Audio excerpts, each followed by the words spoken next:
yeah, I smoke it by the soul. When them niggas call on my phone, niggas second like pick up my tone.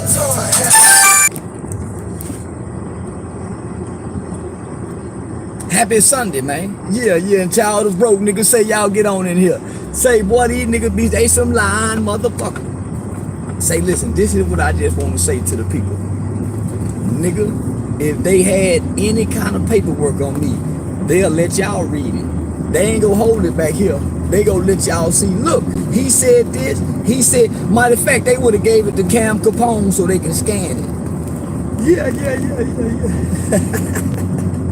Say listen, Fort Worth Star-Telegram. See, now if they go look at Fort Worth Star-Telegram newspaper, Bob Ray Sanders, Fort Worth Star-Telegram newspaper said I was the smallest out of the bunch, but the brains out of the bunch.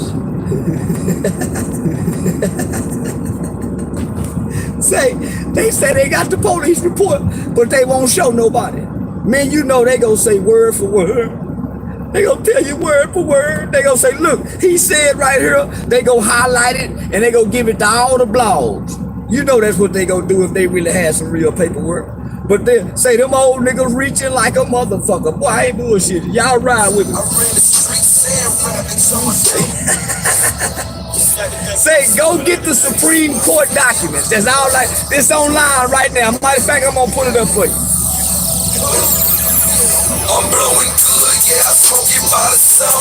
And when them niggas call, I don't pick up my phone. Niggas acting like bras, make me pick up my toes. I had a little time, so I wrote a little song. Yeah, this one's for you, fuck niggas.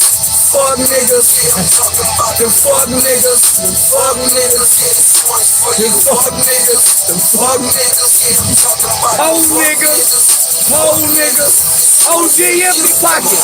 Southwest, so when you fly lane, I don't know, man, I might fly to England. Hit the highway with the chains, the chains, man. I done it my way with them things, ain't the game plan. And these niggas telling lies, they sound true. Niggas can have it like that. I would've found you. I'm trying to cash out 100, let me get a buck. Let's be just like you, nigga, fake as fuck. Get them home and they probably on seafront. They selling bullshit, fucking up the street stuff. You live in Miami, girl, that's a double dip. That's synthetic and shit, we call it double whip. And nigga, nothing beat the cross, but the double cross. I ran a sand rap, Nigga, I'm a dumping boss. them niggas cast out. I ain't no OG, nigga. Double loss. You can't get no opportunity. I'm blowing good, yeah, I smoke it by the soul. And when them niggas call, I don't pick up my phone. Niggas acting like bras, make me pick up my Nigga toes. acting like I had a little time, so I wrote a little song. Yeah, this one's for you, fuck niggas. Fuck niggas, yeah, I'm talking about the fuck niggas. Fuck niggas, yeah, this one's for you, fuck niggas. Fuck niggas, yeah, I'm talking about the fuck niggas. Watch this. Fuck niggas, this one's for you niggas on the stand. Say, old ass nigga. Tell you this boy just been my #1 fan. And I'm still that same nigga. You still that same nigga. All right today, nigga. I'm starting to get bad vibes. What a hold yourself, nigga. That's what you act like. Ain't like the mother niggas, boy. That act right. The first 2 years of your deal ride, just training wheel. And then you graduate and live how real niggas live. And I ain't kissing. No, I ain't kissing. But when you sit back and listen, this what the rap game is missing. I'm used to tall niggas. It's too many young niggas with too much liquor, too many drugs. Old ass nigga. Too many clicks, too much swag. Too many games. Wearing tight shirts and skinnies. Who walk around with their ass out. Y'all better cash out. Go get your cash up, cause I'm all in and all win. Nigga, I'm blowing good, yeah, I smoke it by the soul. When them niggas call, I don't pick up my phone. Niggas acting like bras, make me pick up my Old phone. ass nigga. Old ass nigga. Yeah, this one's for you, fuck niggas. Fuck niggas, yeah, I'm talking about The the fuck old niggas. Bullshit. niggas. Yeah, this one's for you, OGs. Broke niggas. yeah, I'm talking about the Broke niggas. The broke niggas. Say, look at my neighborhood. Niggas can't play the role. Everybody wanna ride the train, don't wanna pay the toll. Keep it going, young boy, you wanna Say, whole nigga magazine. yo, the centerfold. Check the resume. Nigga, I'm good to go. Lord chance, All nigga, we do is so. Say, have y'all wondered?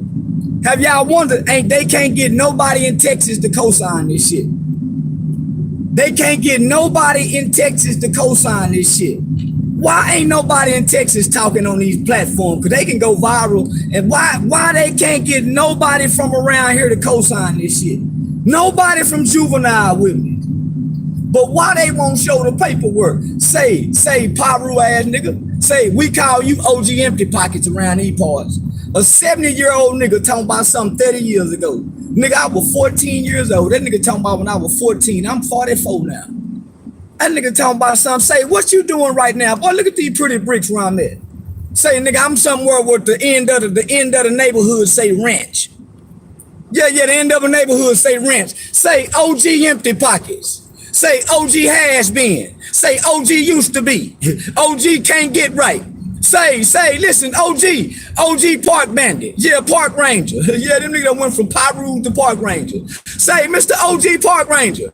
Tell them, say that nigga on a young nigga platform talking about 30 years ago. Say, you remind me of that nigga on I'm Gonna Get You Sucker when he got out of jail and that nigga came home and that nigga still had them motherfucking me them high heel fish tank shoes with the fish in it. Yeah, say old school. You walking around with the fish tank shoe with the fish in it, old nigga. Yeah, you looking ridiculous, man. I ain't bullshitting. You looking ridiculous in the motherfucker. That shit happened. That nigga talking about 30 years ago, y'all. Think about that. That nigga talking about something happened 30 years ago. He said, yeah, we got the police report. Nigga, that was in 1991. Nigga, y'all had to do some digging like a motherfucker. Boy, if you can dig like that to get you some money, you wouldn't be in the park every day. You can create some programs. Boy, you is a low-life piece of shit, 70-something-year-old ass nigga. I don't know why, God, matter of fact, you might done been left behind. Yeah, damn near everybody you know dead, ain't it? Hey, OG has been. Damn near everybody you know dead at the old folks home, get disability. What in the fuck God leave you behind here for? Nigga, you wasting life, time, and energy. You talking about 30 years ago. These kids need to know about NFTs. You ain't got no deed to no motherfucking house, nigga. You ain't got no woman. Don't no woman 70-something-year-old want a nigga down there at the park. You really need to be in front of the store.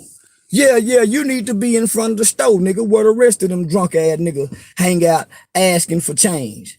Here it is. This nigga is on a platform. CamCapone on an Italian boy's platform. Now the Italian boy is disabled. He can't even sit up. He laying down somewhere. I think his dad. One of them sick. Him or his daddy. But it ain't about CamCapone. It's about a 71-year-old man, dog. This nigga 71 years old talking about 1991. A boy that was in a juvenile facility. Say, boy, I done went to law school since then. I done got married. Or I done got one of the most highly recommended youth organizations. Highly recommended to all 254 counties throughout the state of Texas. This nigga talking about 1991 with some boys when committed a crime, committed capital murder. This nigga talking about when some little bitty boys went and committed capital murder and killed a white man. I got the police report. Show it, nigga. Show it. Yeah, show the police report. Show it. Show it. What's the name of the mall? What kind of jackets was they? Because you said we didn't take no jackets. I particularly had some specific jackets. I had some specific jackets and a specific hat, and all that's in the police report. As a matter of fact, the police report says I was sitting on the gun in the back seat. As a matter of fact, the police report says we broke into my girlfriend's house and stole a gun of a police officer. Oh, boy, that old nigga to get up there and lie like a motherfucker. The police report was saying a day prior to committing the offense, Charleston and those 3 other juveniles broke into Charleston girlfriend's house who stayed a street over from Charleston, whose girlfriend was a Dallas police officer. They stole his weapon and this Dallas Police Department bulletproof vest and other items out of the home. The crime that was committed by a police officer's gun. Charleston got in the back seat and was sitting on the gun. Handed the gun to Antoine. Told Antoine to shoot him. Just that simple.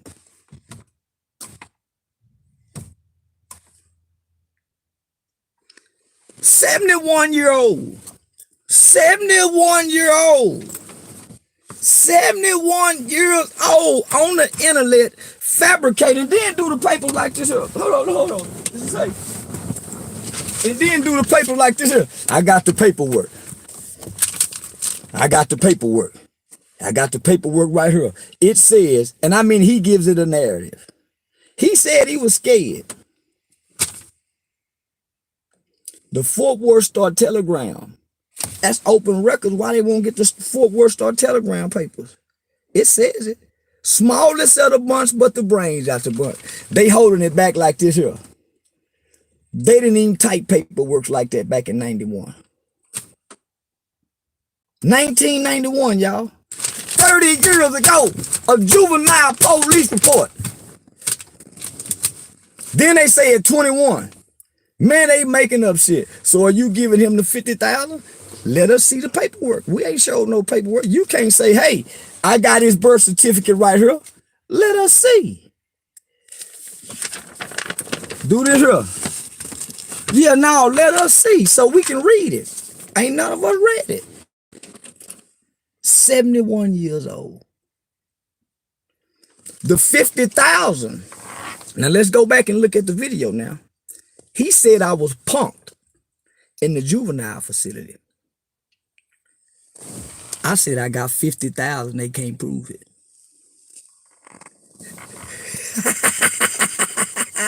They reaching like a motherfucker. They can't. Where the people in Texas at? We can't believe nobody outside of Texas because we California niggas been lying forever. You wasn't ready for the juvie. Well, let me take y'all upstairs and let's go read the Supreme Court papers. Y'all want to do that? Yeah, let's do that. Let's go read the Supreme Court papers. He say he got the police report. I got the Supreme Court documents. Let's go read it. Say, y'all, somebody tag CamCapone. Let's go get the court. Let's go get the Supreme Court document. See, I've been waiting for this moment. Yeah. I've been waiting for this moment right here. See, I'm finna get the Supreme Court documents now. Yeah. See, I've been waiting to catch a motherfucker in a lie to say, yeah, I've been waiting to do this here. Yeah, so let me go upstairs. We finna go get on the big computer and we finna go pull up real Supreme Court documents. Now let's bust their ass, y'all. Yeah, let's see. We gonna read what the government say about me. We can't say what no OG nigga that's broke hanging out at the park, mad cause I said fuck Buntry, and he was in my face and didn't do nothing about it. Yeah, he was in my face and didn't do nothing about it. So yeah, let's go in here and let's go pull up the real documents where I'm gonna let y'all read it. He wouldn't let y'all read it. I'm gonna let y'all read it. Baby, I just come home with the bread and the bacon.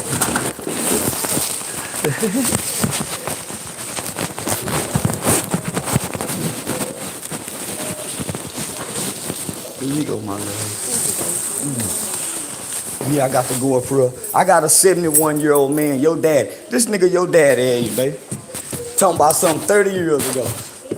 Your dad is still getting up, going to work, preaching, working in the school system. This 71-year-old man still in the park. Been in prison all his life, talking like he knows something. He been in prison all his life. How he know anything about life? He ain't got no proven success about nothing, baby. And on the internet trying to talk to the youth. Yeah, these niggas is ridiculous. Baby, I'm putting out the real court documents. I got the real court document. Hold on, y'all. I got the real court document. The real court document. Hold on.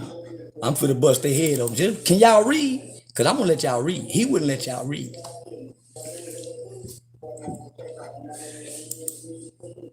Just bear with me.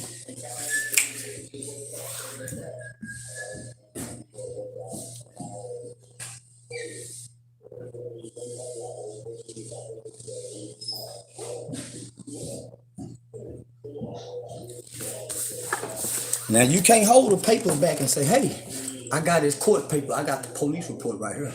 You got to do this so we can read it. So hold on, let me pull up everything. Ooh, I'm finna bust their head open.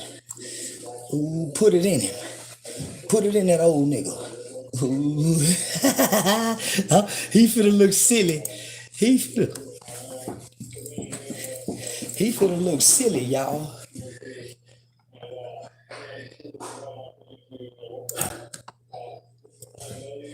Let's go to the Supreme Court papers.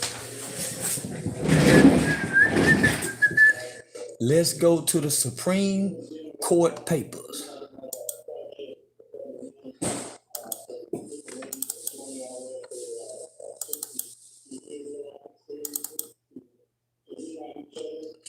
Let's go to the Supreme Court paperwork. Now you can get this online now.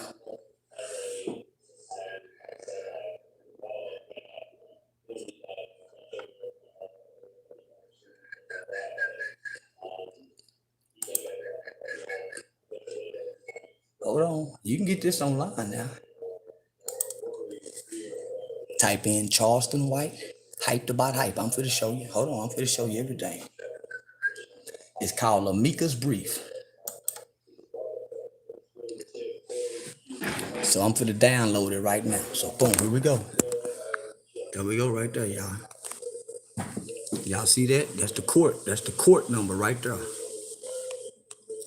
The court number right there. Hold on. The other one. Y'all see that? Charleston White. These are court documents. These are court documents. Table of contents.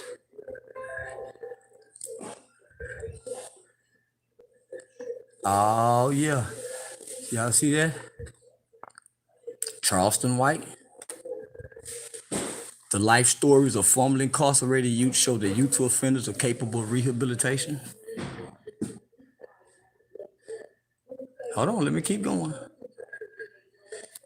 You see what that is? If you know anything about that. The campaign for the fair sentence to youth is the National Coalition Clearinghouse. Yeah. So hold on. This is the Miller version. This is the ruling. So keep on. So I'm gonna let y'all read it. So this is the summary of the argument. In the middle, the Supreme Court reiterated the significant gaps between juveniles and adults that make them distinct for sentencing purposes. The stories of the men described in this brief help illustrate those gaps in maturity, in judgment, in vulnerability to negative influences and outside pressures, and the ability to extricate themselves from horrific crime-producing settings. So hold on. Let's see with Marvin's line now. Marvin's line. I got the whole. He say I ain't never shot a gun. He said he hadn't a gun. He ain't never shot a gun. He this, he that. So hold on. So there go one kid. So let's go to Charleston. We finna go to Charleston. It got the whole history of Charleston in detail. Boom. So boom. Come on. Where is Charleston? Where's Charleston? Uh-oh. There go Charleston White right there. Charleston White grew up in suburban Fort Worth, Texas, in what he describes as a typical traditional single-parent African-American middle-class home, but without a positive male role model. His father was mostly absent. His grandfather had gone to prison on drug charges, and his uncle were in and out of jail. He and his older brother drifted toward criminality. At age 14, White was charged with murder. At age 17, his brother was too. Following a stint in juvenile prison that he credits with saving his life, White is now 2 semesters away from a college degree and sharing his life story of reform across Texas. A curious, ambitious child, White was seriously injured in an accident at age 5. From a body cast, he willed himself to learn how to walk again, but he later suffered another injury. After 9 painful surgeries, his right eye was removed. Because of his medical issues, White never really got to attend school and socialize normally. In addition, he was small. Longing for connection, he compensated by becoming a bully with the little man complex. He began to notice the attention that drew from his older cousins and their friends who would send him to beat up the kids that nobody could beat up. That's what it say right there. That Charleston would be sent to beat up the kids that nobody could beat up. This is the Supreme Court documents. White's mother raised herself from difficult beginnings in teenage motherhood to a financially secure job at General Motors. She tried to instill good morals in her sons, but she often worked evenings, leaving Charleston and his brother at home, susceptible to the negative influences around them.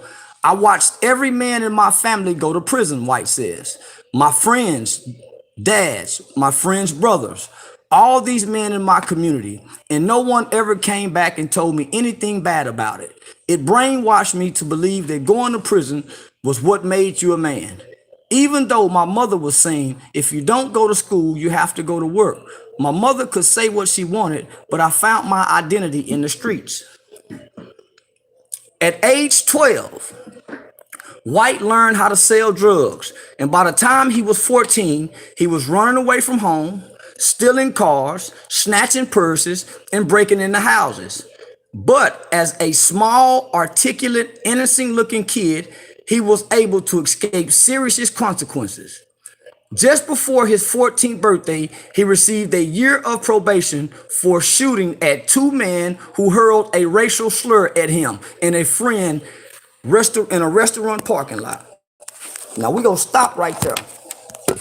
Now remember I told y'all, before gang banging, I didn't know nothing about doing nothing to black people. I was a racist little boy. It just says right here, before my 14th birthday, I'm gonna read it to you again. Charleston received a year of probation for shooting at 2 white men, who hurled a racial slur, who called me a nigger. See, all I knew was get the white boy. Get the white boy. It wasn't until I got in juvenile and saw the black on black with the gang banging shit. It wasn't get the white boy. It was, so I come from get the white boy. Rob a white boy. See, that California shit always been nigger. It's been get that white boy. So this is the Supreme Court documents that said before I caught a murder case. This is the Supreme Court document that said before I caught a murder case, I got put on a year of probation for shooting at 2 white men that called me a nigger. Yeah. See, I've been holding this back on y'all. Yeah. I've just been hoping somebody else would do their own research, because this is all online. This is Supreme Court documents. I just showed y'all the front of it, right? So let me keep reading. So I'm gonna let y'all read with me. Since y'all believe, since won't nobody else let y'all read along with them. So where do we leave off at? Before his 14th birthday, he received a year of probation for shooting at 2 men who hurled a racial slur at him and a friend in a restaurant parking lot. A couple of months later, listen to this. A couple of months later, after shooting at the white folks, he was involved in another shooting incident at a teen club, as well as a car accident. We're gonna stop right there. Now, OG Empty Pockets, aka Mr. OG Has Been Used to Be, says, I ain't never shot a gun. Say, I ain't never shot a gun. I ain't never been in no trouble that I was scary. Now, the Supreme Court document says I was the kid that the older kids would get to go beat up the kids that nobody couldn't beat up. Now, that's what the Supreme Court document said. Not only that, the Supreme Court document said that I was put on a year of probation before the capital murder. Before the murder, I was put on a year of probation for shooting at 2 white men. Then it says before the year of probation, I was involved in another shooting incident at a teen club. This is the Supreme Court paperwork. Let's keep going, y'all. So hold on. This is the Supreme Court. So hold on. Hold on. Let me see. So listen. So listen. A couple of months later, he was involved in another shooting incident at a teen club, as well as a car accident. His mother, listen now. His mother begged the juvenile courts to send him away, but he was released to return to school for the new year. 2 weeks later, he was back in jail, this time for murder. The day of the crime, White and a friend broke into the home of his girlfriend's father, a police officer, and stole his gun and a bulletproof vest. They did not intend to kill anyone, he says. We were only seeking a rush. Later in the day, White and 3 friends went to the mall to try to run out of Foot Locker with some starter jackets and hat. White and 2 other boys, listen. Now listen. OG Empty Pockets say, I didn't even have no jackets. OG Empty Pockets said, I didn't even have no jackets. Now listen to what the Supreme Court documents read. He wouldn't show y'all this. That's why I'm showing it to you. It says, White and 3 friends went to the mall to try to run out of Foot Locker with some starter jackets and hats. White and 2 other boys went into the store and stole the jackets, while the 4th boy waited in his car. A Foot Locker employee pursued them into the parking lot as the boys hopped into the car and tried to break out. A man working on his car nearby noticed what was going on and dove onto the boys' car, trying to stop it. Hold on, let's keep going. I don't know why they lying to y'all like that. Boy, they showed a confrontation ensued during which White gave the gun to another boy and told him to shoot the man. That's in the Supreme Court documents. That's in the Supreme Court documents. So why would they get on here and lie to y'all, man, and not really work with you? Why would they do that? Ask yourself that. Why would they really try to assassinate my character? Lie about something 30 years ago, 1991, and we in 2021, and I really work with you. I took Mob James into the youth facility with me. He had never done that before. I went to California and took my programs and gave them to Melvin Farmer and Althea Mosley so they can work with children because they didn't have youth development programs. They just in the park talking. So I went up there and gave them my youth programs. Didn't charge nobody, just blessed my knowledge with them. And look, come on, man. I put money in their pockets. I tried to show them the cotton game. I sent them free product for free. Never said, hey, homie, y'all just bless them. I'm trying to sow seeds into them. So he says, I was in there scared. It says me and 2 other boys went inside, stole the jackets. Now listen, now check this out. It says a confrontation ensued during which White gave the gun to another boy and told him to shoot the man. The boys drove back to White's old neighborhood where White bragged about what they had done. Later, the shooting was on the news. Police swarmed the neighborhood and placed White under arrest. Your mama's gonna be real proud of you now, Mr. White, the officer said. At the time of the crime, White says no consequences even crossed our mind. Getting caught never ever registered. When they put those handcuffs on me, the officer said, you're being charged with murder. It was like a ton of bricks fell on me. It took me years to fully appreciate what he had done. There's something inside that tells me I will never be able to pay my debt to the victim's soul, he says. So let me finish. White was sentenced to 12 years and sent to Giddings State Home and School, a facility for youth ages 12 to almost 21. The man in his life had already prepared him for prison, but even 4 years seemed like a lifetime to a 14-year-old. At first, White acted out and found father figures in the older gang members around him. Listen to what it says. At first, White acted out and found father figures in the older gang members around him. Although he hadn't previously considered joining the gang, he embraced the lifestyle and worked to become a leader. Listen to what it says. Although he hadn't previously considered joining a gang, he embraced the lifestyle and worked to become a leader. This is Supreme Court documents. It was an image. Now listen, when they asked me, so when they asked me what made me want to work to become this, I said it was an image I thought I wanted through what I was exposed to, he explains. I was ready to go to the pen. My brother and uncles were in there, and I thought when I got home, I'm gonna be a man. Shortly before his 18th birthday, the state recommended White be transferred to adult prison. But 4 staff members who worked in his dormitory saw past his hardened facade. Listen to this, not that he getting punked, his hardened facade, recognizing that the leadership skills White had displayed only negatively could also be used for good. Now, this is the Supreme Court document saying when I was down there, now they saying I was getting punked and forced. Why they won't let y'all read this? And all I've been saying, man, show some proof. That's why I've been putting up so much money.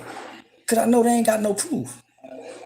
Nobody from Texas is saying these things about me. Everybody from outside of Texas. So I'm saying, man, where they say I was getting punked, they say I was running, they say I was the leadership skills that he used negatively. He worked this way up to be a leader. They say this is the Supreme Court document. I'm gonna take it back so y'all can look this up now. He holding his paperwork back like this here. I'm reading along with y'all.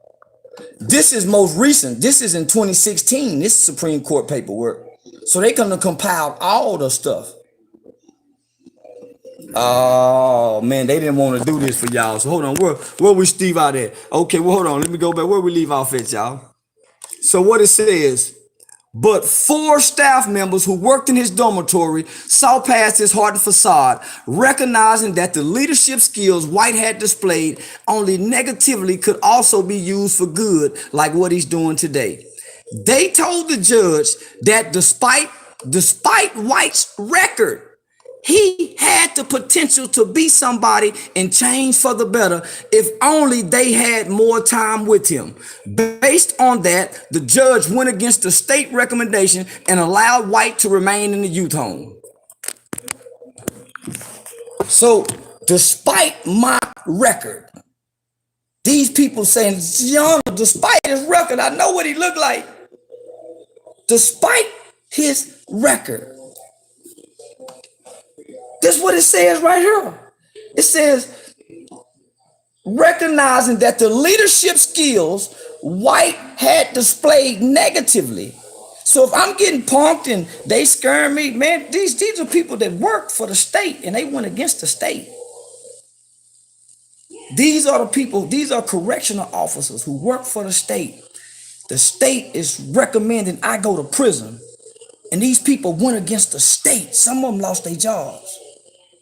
Because they felt like if this kid is so small with all this leadership, look how small that little boy is. Ain't he really a good kid? Ain't he really a good kid? With all this leadership, nah, man, we just need more time to work with him. We see his mama come, we hear him on the phone with his mama, she praying with him. We see him in visitation, he getting a visit every other week. This kid, come on, man, this kid a good kid. And they read my file, seeing I come from a good home. Man, this kid playing gangster. So that's why I say I was playing gangster, because I was playing. And I really put on raw food. They said that, listen what it said. Listen to what it said. Recognizing that the leadership skills White had displayed only negatively. I'm going to let y'all read it since y'all think I'm lying. Recognizing right there. The leadership skills White had displayed only negatively could also be used for good, They told the judge that despite White's record, he had the potential to be somebody and change for the better if only they had more time with him. Based on that, the judge went against the state's recommendation and allowed White to remain in the youth home. They saved my life, he says. I was 18 and began to look at life differently. And this is where it starts getting deep. This is where it starts getting deep. Over the next 3 years, with the help of supportive staff members, White transformed. He earned his GED. Toward the end of his time at the home, he regularly went to speak at colleges, high schools, and middle schools. They said I came home gangbanging. I tried to be a... Before I left the juvenile facility, I spoke at the University of Texas, Texas A&M, Prairie View, Paul Quinn, all those colleges, man. They listen, while incarcerated for murder, they used to take me out to go speak at college universities. They groomed me for what I am today. So what the fuck is these niggas talking about? They ain't even got the whole story. They gotta wait till the documentary come out with them for miles to get the whole story. Man, if you listen to the old man, he tell you them people groomed me to come out to be a speaker, to work with children, to use my story to change juveniles. They groomed me for this. But let me finish. We go back now. So when I come back from court at 18, over the next 3 years until I'm 21, with the help of supportive staff members, White transformed. He earned his GED toward the end of his time at the home. He regularly went to speak at colleges, high schools, and middle schools. At age 21, he was released. And listen to what I said when I was released. I left with a moral compass and without a poor me attitude, he says. I no longer saw myself as a victim. I saw not only how my actions affected me, but how they affected other people. I can honestly say all the things they taught us equipped us for our journey into manhood. I didn't know that the things that them people equipped me with and gave me was gonna get me here to change laws and develop youth programs and start. Man, I trained our state's juvenile correctional officers. So let me keep going. Nonetheless, White struggled with his new freedom. I came home with everything I needed to be successful, but I lacked experiences. Although he had matured emotionally, he was in many practical ways still 14. He did not know how to ride the bus. He had never had a real job. He did not want to return to a negative environment, but he fell back into hanging out with old friends in his old neighborhood. He began selling drugs again, but he never forgot what he learned at Giddings and worked to find his way back. In 2009, he enrolled in community college and finished his first semester with a 3.3 GPA. He later transferred to Texas Wesleyan University, where he is now 2 semesters away from a bachelor's degree in criminal justice and applying to law school. White also founded his own nonprofit organization, Hyped About Hype, helping young people excel, for which he has so far recruited 19 other men who were also convicted of murder as juveniles. Group members traveled throughout Texas and beyond. Hold on. Look what that says. Group members traveled throughout Texas and beyond to speak to children and teenagers, as well as law enforcement officials and others in the criminal justice community. Hype also works with ex-offenders after they leave prison, including by helping them sign up for college. Today, now this was when I was 37, I'm 44 now. Today, at 37, White's main focus is advocating for children and the type of juvenile justice system that gave him a second chance, even after he had committed a senseless crime. To say a child can't change at 15, I never met a cold-blooded kid in the juvenile facility, White says. As bad as we thought we were and thought we acted, we still cried. We were still immature.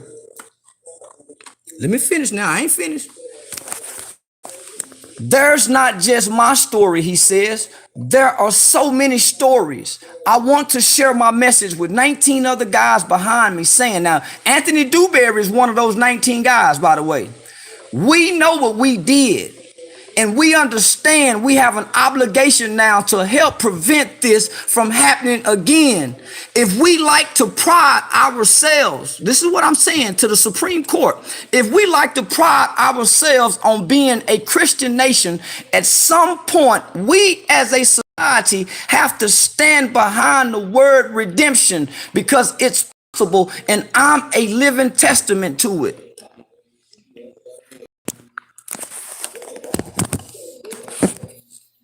How can they go against me? I ain't never shot at a black man. I ain't never killed a black man. I ain't never, no. We was in a juvenile boys' home, men just fighting for sports. That's all. We wasn't trying to kill each other. And many of us went on to become friends to this day, even when we got on the same dorms. I never had an ill will for my people. So I can speak against the gang violence and the Crips and the Bloods and the old 71-year-old has being in OG empty pocket because I got documentation that I can show the world of who I am. I've been saying, man, fuck what, look, Google me and you can find this. He trying to take you back 30 years. I'm trying to show you about today.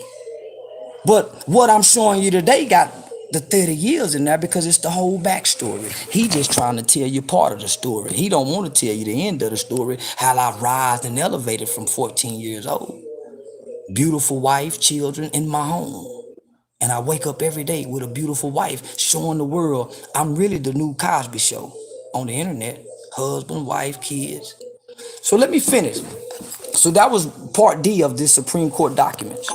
So here we go. As the Supreme Court held in Miller, youthful offenders who are faced with the possibility of life imprisonment without parole should be afforded the opportunity to advance mitigating factors.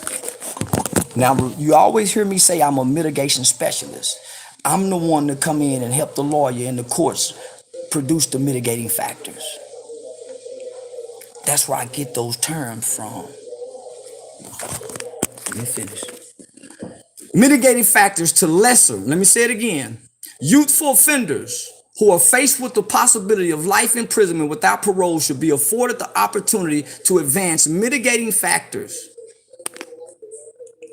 Mitigating factors to lessen their sentences because children are both morally less culpable for their actions and more capable of change than their adult counterparts. Miller, that's the case. 132S.CT. At 2475, a mandatory life imprisonment without parole sentences ignores the special capacity. Now listen to these names, and this is Supreme Court document. Ignores the special capacities of youth to mature and develop as the life stories of Anthony Williams, Xavier McElrath Bay, Sean Taylor, and Charleston White demonstrate. Their journeys make clear that the actions of other immature, reckless, youthful offenders should not necessarily consign them to a lifetime of incarceration. Do I need to keep reading? The traits that often lead to such behavior are the very mitigating factors the Supreme Court has identified in explaining the behavior of youthful offenders. All youthful offenders, regardless of when they were sentenced, should be afforded the same opportunity to present mitigating factors that take into account the distinctive characteristics of youth to alter their sentences from the harshest possible to something less. As the men above attest, they did not change overnight. In some cases, it took years before they outgrew their immaturity and took control of their own lives. A mandatory sentence of life without parole, a mandate that a child eventually die in prison, destroys both the child's and society's ability to benefit from that growth and rehabilitation. This is real court documents. We all signed this in 2014. We got the law passed in 2016. I've worked with over 50 U.S. congressional members presenting these factors and trying to get Senator Ted Cruz, John McCain before he died, Mark Rubio, all these people on board, and we got it. So I'm trying to figure out why is a 71, 72-year-old man talking about 1991, and I'm saying, hey man, this is what I do today. Fuck, y'all niggas started that shit. Y'all trying to take us back there for what? Because that's where they stuck at. That's why I call them mental retarded. All of them joined that shit when they was boys. They didn't join when they was men, but they joined as boys and trying to uphold it as men. They still boys. That's why they got to come against me, nigga. I'm really what I say I am. And I'm everything they wish they can be and trying to be and pretend to be. A father, a husband, a pillar in the community, a well-respected man amongst the women, my city, my mayor, the politician. Nobody from Texas. No blog site. Do you ask yourself, we got Dallas Global, Real Tune, no blog site. Sauce Walker and them don't even say nothing on me. Nobody. Why is it the people outside of Texas talking? That should make y'all ask yourself some questions. So let's keep on. So just so y'all know this is accurate. Just so y'all know this is accurate stuff, man. This is accurate stuff.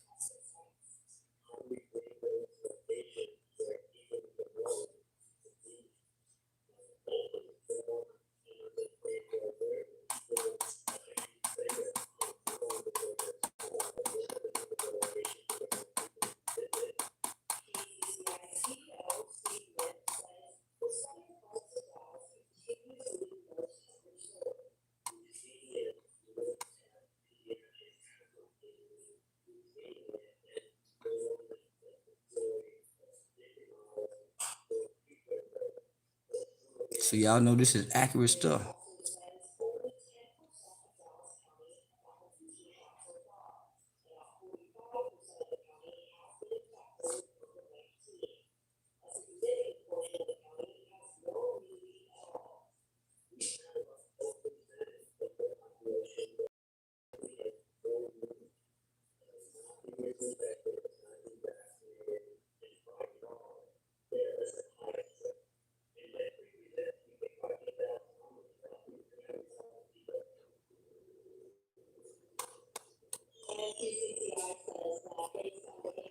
Screenshot it. Now, is there any? I'm gonna open up for questions now, class. Now, is there any question?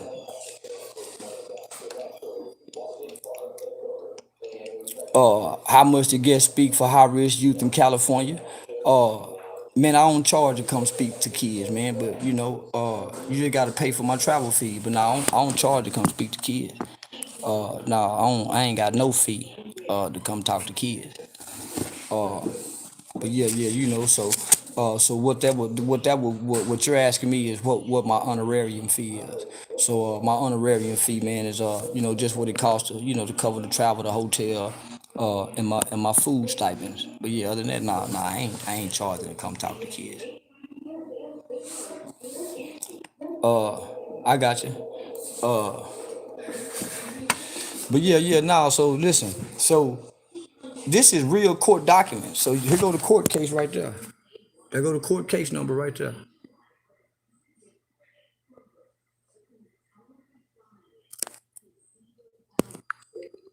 No, I went to Washington D.C. Nigga, Jeff City. I don't know about no Jeff City. I went to D.C. Supreme Court is federal, fam. Nah, it ain't. Yeah, that's federal. No Jeff City. Uh, uh, but any question? Any question? Say I didn't shoot a gun. I didn't give nobody no gun. I didn't tell nobody to shoot nobody. Hey, any question? Any question? Any question? Any question? It's so quiet. Uh, man, easy, fam. Just man, you really don't even have to file a 501c3, man. You just gotta have a location, a park, outside, somewhere, man. No question. Everybody show quiet. Everybody show quiet. So this is what we gonna do right now, right? So what we gonna do is since everybody quiet and ain't nobody got nothing to say, I'm disappointed that ain't nobody got nothing to say. I'm so disappointed that ain't nobody got nothing to say. I'm so disappointed. I just produce Supreme Court documents from the United States Supreme Court of Justice. Ain't nobody got nothing to say. Oh man, I just knew, man, y'all were gonna have something to say. What happened to the police report? What happened to the police report, man? Come on, man. The people said I gave the man the gun. Before I read, man, them Cali boys lame, man. Just be honest to our people. That's how they tricked us with the gang banging thing. Oh man, man, man, man, man, man, man, man, man, man. I don't get it, y'all. So, so let me take y'all to something else, right? So let's read this here. So let's read this here. Do y'all following along? That's 2017 United States Department of Homeland Security, right? To whom it may concern, we talking about Charleston White, founder and CEO, and this is a letter of reference. Now let's read along what the United States what Homeland Security say about Charleston White. It says, "Dear Sir, Madam, please allow me to introduce myself. My name is Keith L. Owens." Now remember the Abdul guy was saying some shit, and I told him, "No, man, you call Agent Owens. This is the Agent Keith Owens I was talking about." So my name is Keith Owens. I am employed as a special agent with the Department of Homeland Security Investigations, located in Dallas, Texas. I am currently assigned to the HSI-led North Texas Anti-Human Trafficking Task Force Unit, which is comprised of local, state, and federal law enforcement practitioners that investigate offenses and violations related to human trafficking, specifically in the areas of commercial sex industry. Additionally, I serve as an adjunct professor with the Department of Criminology and Criminal Justice at the University of Texas at Arlington. We go keep going now. It says, I have had the privilege and honor of meeting Charleston since my initial encounter with him in 2014 at Texas Wesleyan University, located in Fort Worth, Texas. I learned that Charleston was an undergraduate student at TWU and his major is criminal justice. During that time, I was invited as a guest speaker at TWU and subsequently discovered that Charleston was designated as a guest speaker as well to discuss his organization Helping Young People Excel, HYPE, along with the prevention of human trafficking. Follow along, class. After listening to Charleston's extraordinary story and his commitment and dedication to assisting young people, I was sincerely impacted by his passion to guide and assist troubled youth into a positive direction.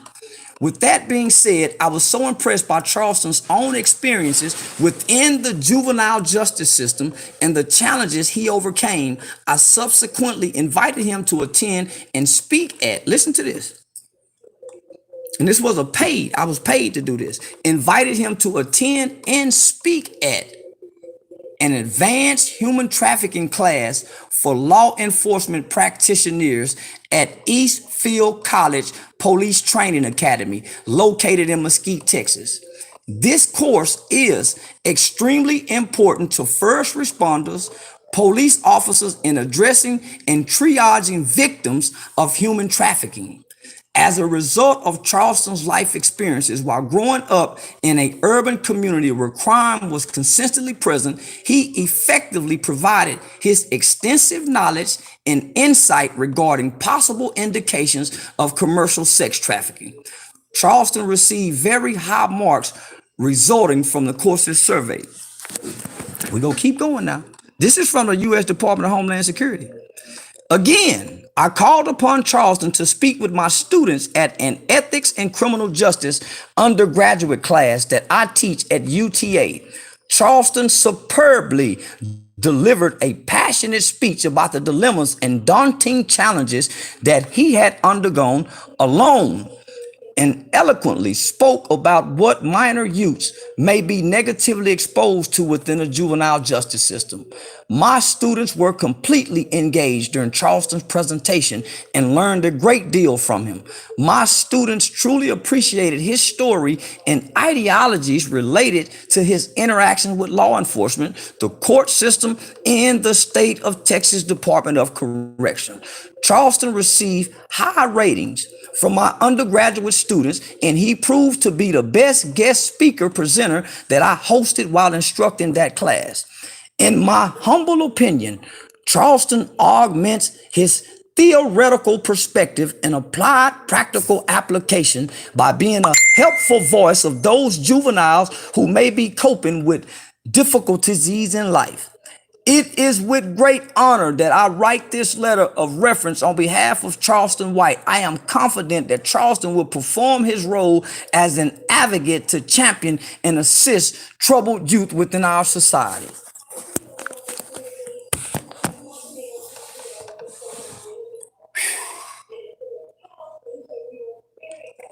Any question? This is our recent. Any question? They quiet. Any question? Hold on, let me keep going then. Hold on, let me keep. I guess that ain't enough. Ain't nobody got no question, baby. I guess that ain't enough. Let's keep going, y'all. I guess that wasn't enough. Uh, I guess that wasn't enough, y'all. I guess that wasn't enough, man.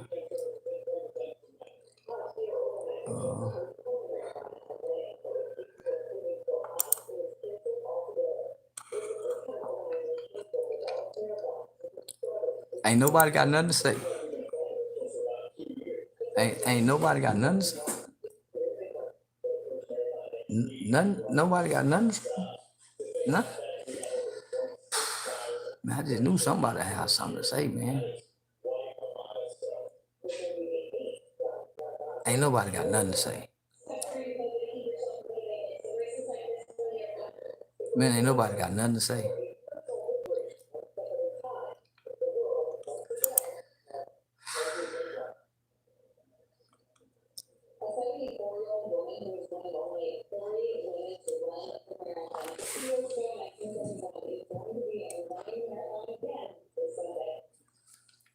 Man, I'm trying to nan the boo-boo a nigga, man. Man, they was believing that old man. I keep telling y'all gonna stop believing all this shit these niggas talking about. So for those of y'all that's paying attention to me, right? So I want you to read. This is what I send to people, right? So just listen to me. So my primary focus when talking to individuals and groups. Let me just hold on. And this is me. I just sent this email. So my primary focus when talking to individuals and groups is to briefly share my life story, the choices I made that resulted in me getting incarcerated at the age of 14, as well as sharing the things that I learned while in the Texas Youth Commission. But mainly I like to focus on what and who impacted my life that inspired me to change my life. Though I was highly involved and active in gang activity while incarcerated, there were Texas Youth Commission staff who saw the potential I had and believed in me when I didn't believe in myself. TYC gave me all the tools and skills I needed in life to become successful. When I went back to court on my 18th birthday, the Texas Youth Commission recommendation was for me to be transferred to the adult prison system. Based on my behavior and gang involvement, I earned that recommendation. But four of my house parents, JCOs, juvenile correction officers, put their jobs on the line to come testify before the judge on my behalf. These four staff members worked directly with me on a daily basis and saw the good in me, even when others couldn't see it. They saw the potential I had even when I couldn't see it. They helped me to identify the potential they saw, and they helped cultivate that potential for me to see. They did not travel from Giddings, Texas to Fort Worth, Texas to tell my judge how well I did while in custody. They risked their job to tell the judge this kid has potential to be somebody. And based on their testimony, my judge gave me another chance at life. She did not go with the state recommendation to transfer me to the Texas Department of Criminal Justice. I was recommitted back to the Texas Youth Commission. Realizing the risk my staff took, has made a lifetime impact on my life. These were men and women who believed in me, despite being considered one of the worst behaving juveniles at Giddings State School during my era.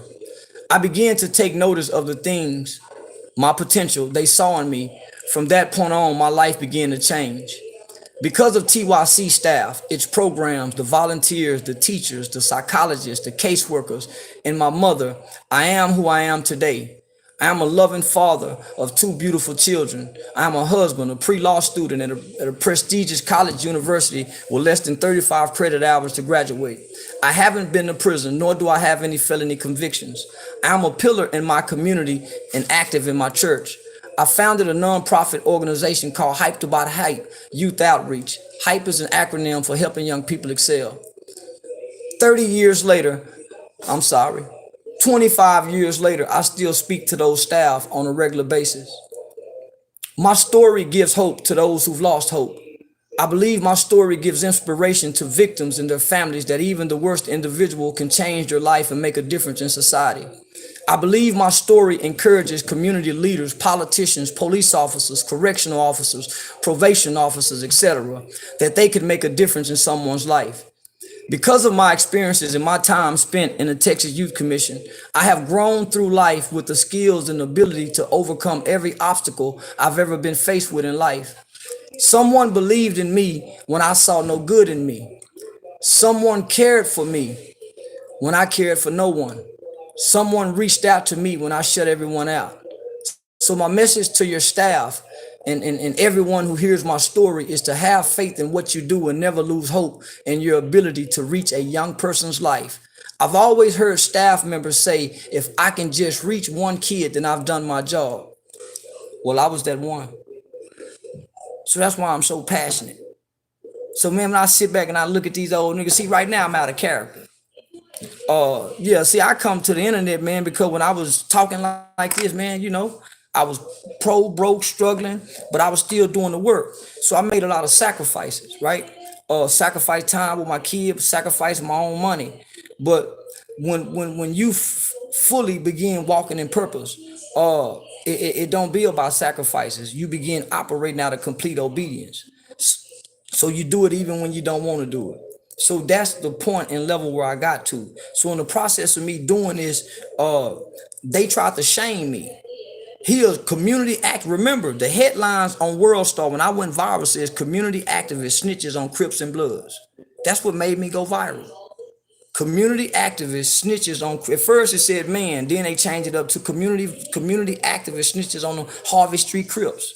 That's what made me go viral. So they was trying to shame me to put me out into this light. And God used what bad for good. So now I'm making money from being pushed out into this light. So I just took on the snitch character. Yeah, fuck it. Yeah, I just took it on because they tried to shame me as a community guy just trying to work in the community, man, speaking out against gang violence. So the gang just trying to kill me, shame me, we gonna kill you, man. So that's what made me start saying, man, fuck everything gang related. Fuck it, I don't care who it is, fuck it. Because they came up against me while I'm burying their kids, crying with the mothers they killing, showing up in the courts for the other gang-related kids. They ain't nowhere around. So it's the passion you see. But I'm gonna keep going because we got more. There's more. So I won't. Hold on. No, this was something else. So we got more. So we gonna keep going. We gonna keep going. We gonna keep going. We gonna keep going.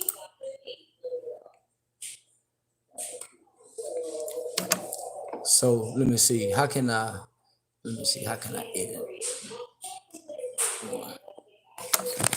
Here go a newspaper article.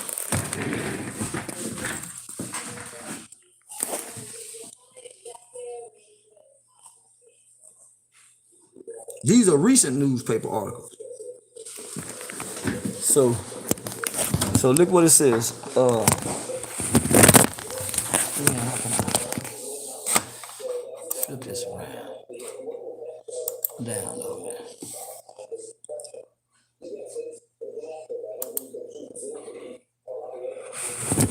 Oh, here we go. Boom. So hold on. Now this recent. Now that's me right there. That's me. So this is what my local newspapers are saying about me. I don't know what they saying.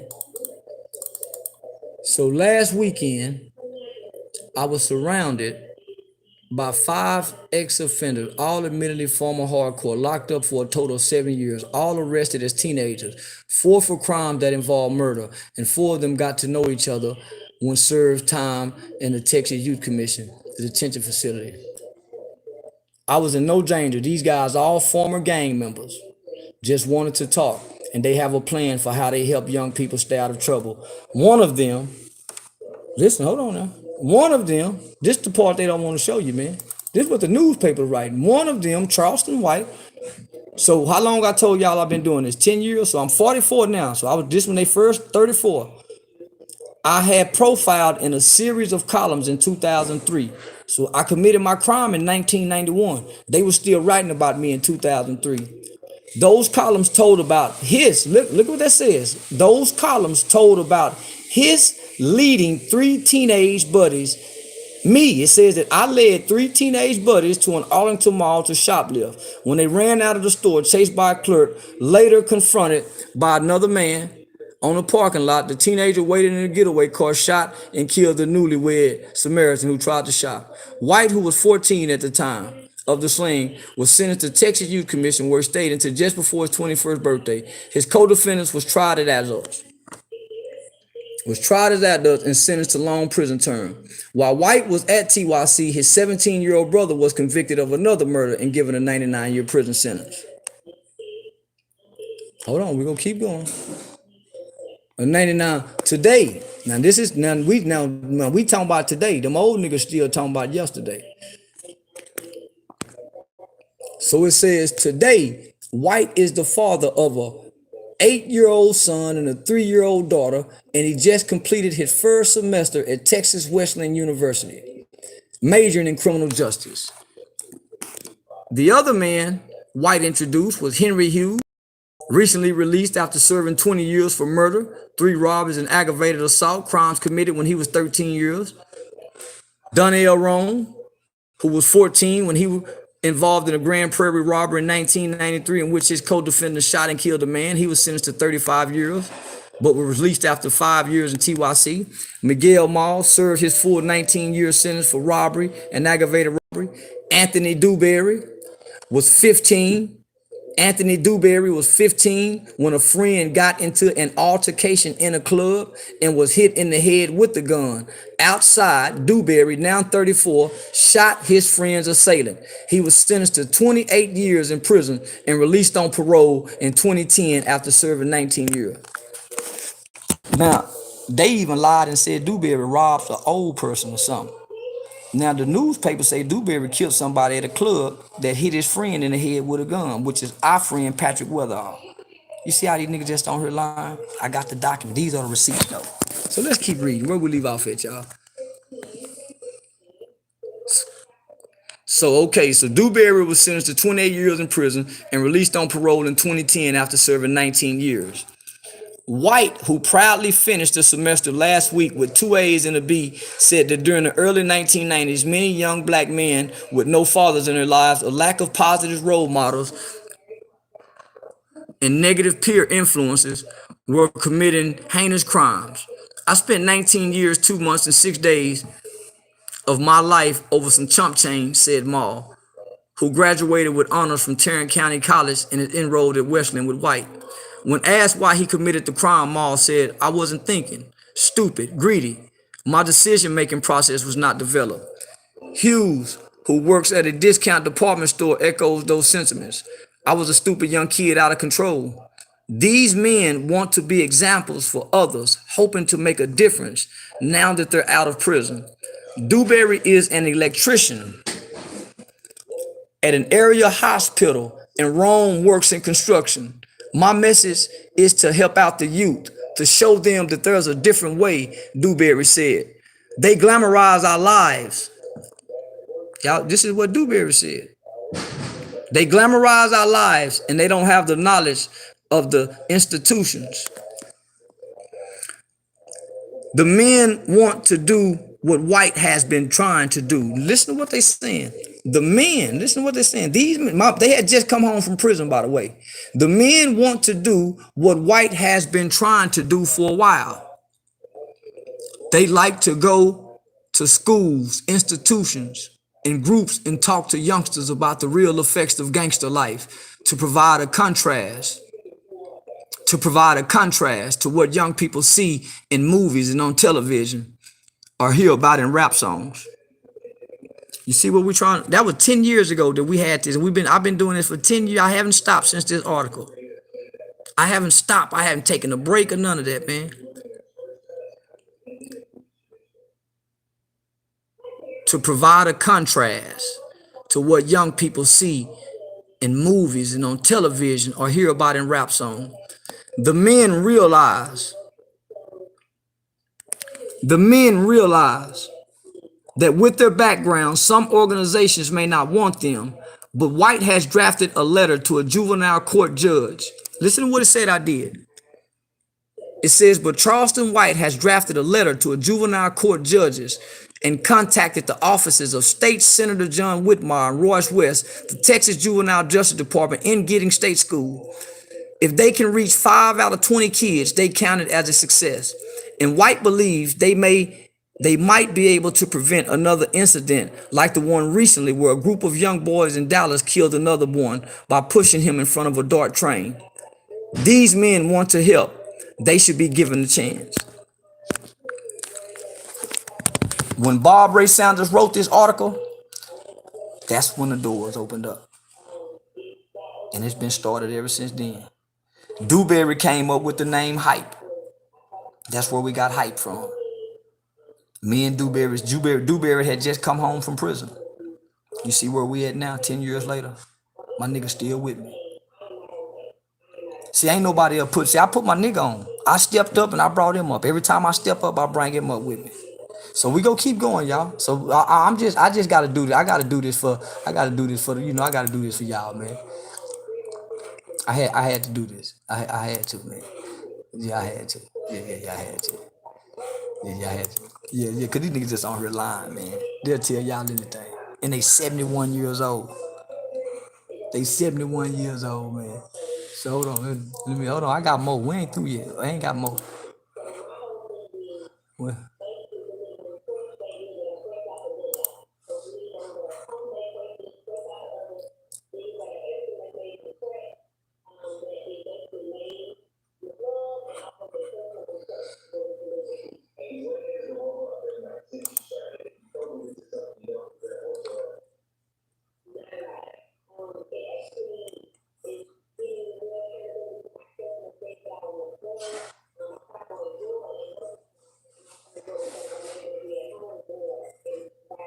And, oh, they quiet now, boy.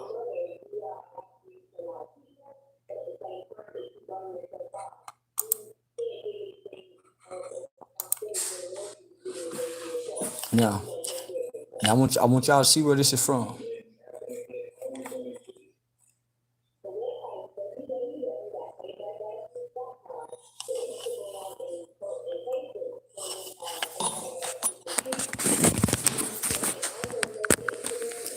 Now look, this is the credibility of this. Now you can do your own research on the name, but do y'all see that? Do y'all see that? Texas Criminal Justice Coalition, incoming executive director in Austin, Texas. So that's the state capital. That's the state capital. So we want y'all to read along with me now. Dear Charleston, I hope this email finds you well. Let me put that down. I hope this email finds you well. It was an incredible experience and a real honor to be present at the Gidding State School reunion. Thank you for your meaningful work in sharing such amazing success stories and inspiring the kids to expect greater things from themselves. We should all be doing more to help those vulnerable young people become whole, healthy, and thriving adults. I'm sending you our latest e-newsletter that links to our legislative wrap-up and notes Anna's farewell from TJC. As you know, after 10 amazing years, Anna will be transitioning to a new position in Washington, D.C., and I will become the new executive director Texas Criminal Justice Coalition. I want you to know that TCJC will remain on its current path as we continue to support meaningful criminal and youth justice reforms in Texas. Charleston, we're incredibly grateful for your partnership with Texas Criminal Justice Coalition, and it is my hope that TCJC will continue to be a strong partner of yours as we move forward. Thank you again for all you do to support youth justice reform. I look forward to working with you in the future. Warmest regards. Should I keep going, y'all? Say, now that comes from the state capitol. Should I keep going? Well, let's just keep going then. Yeah. Should I keep going? Well, let's just keep going then. Now, remember I told y'all I went to California and I was working with Olympic lady Althea Mosley, and I was giving her my program because they didn't have these kind of programs. Let me just show you the email right here so y'all can, here go the receipt right there. You'll see her name right there. Althea Moses right there. So we gonna do that right there. So look what it says. My name is Charleston White. Matter of fact, let me just read it to you. It said, my name is Charleston White. I'm the founder, CEO of Hyped About Hype Youth Outreach. I spent 6.5 years in Giddings State School for the crime of murder from age 14 to 21. I was sentenced under Texas Juvenile Determined Sentencing Law to 12 years. I was heavily active in gangs and became a gang leader.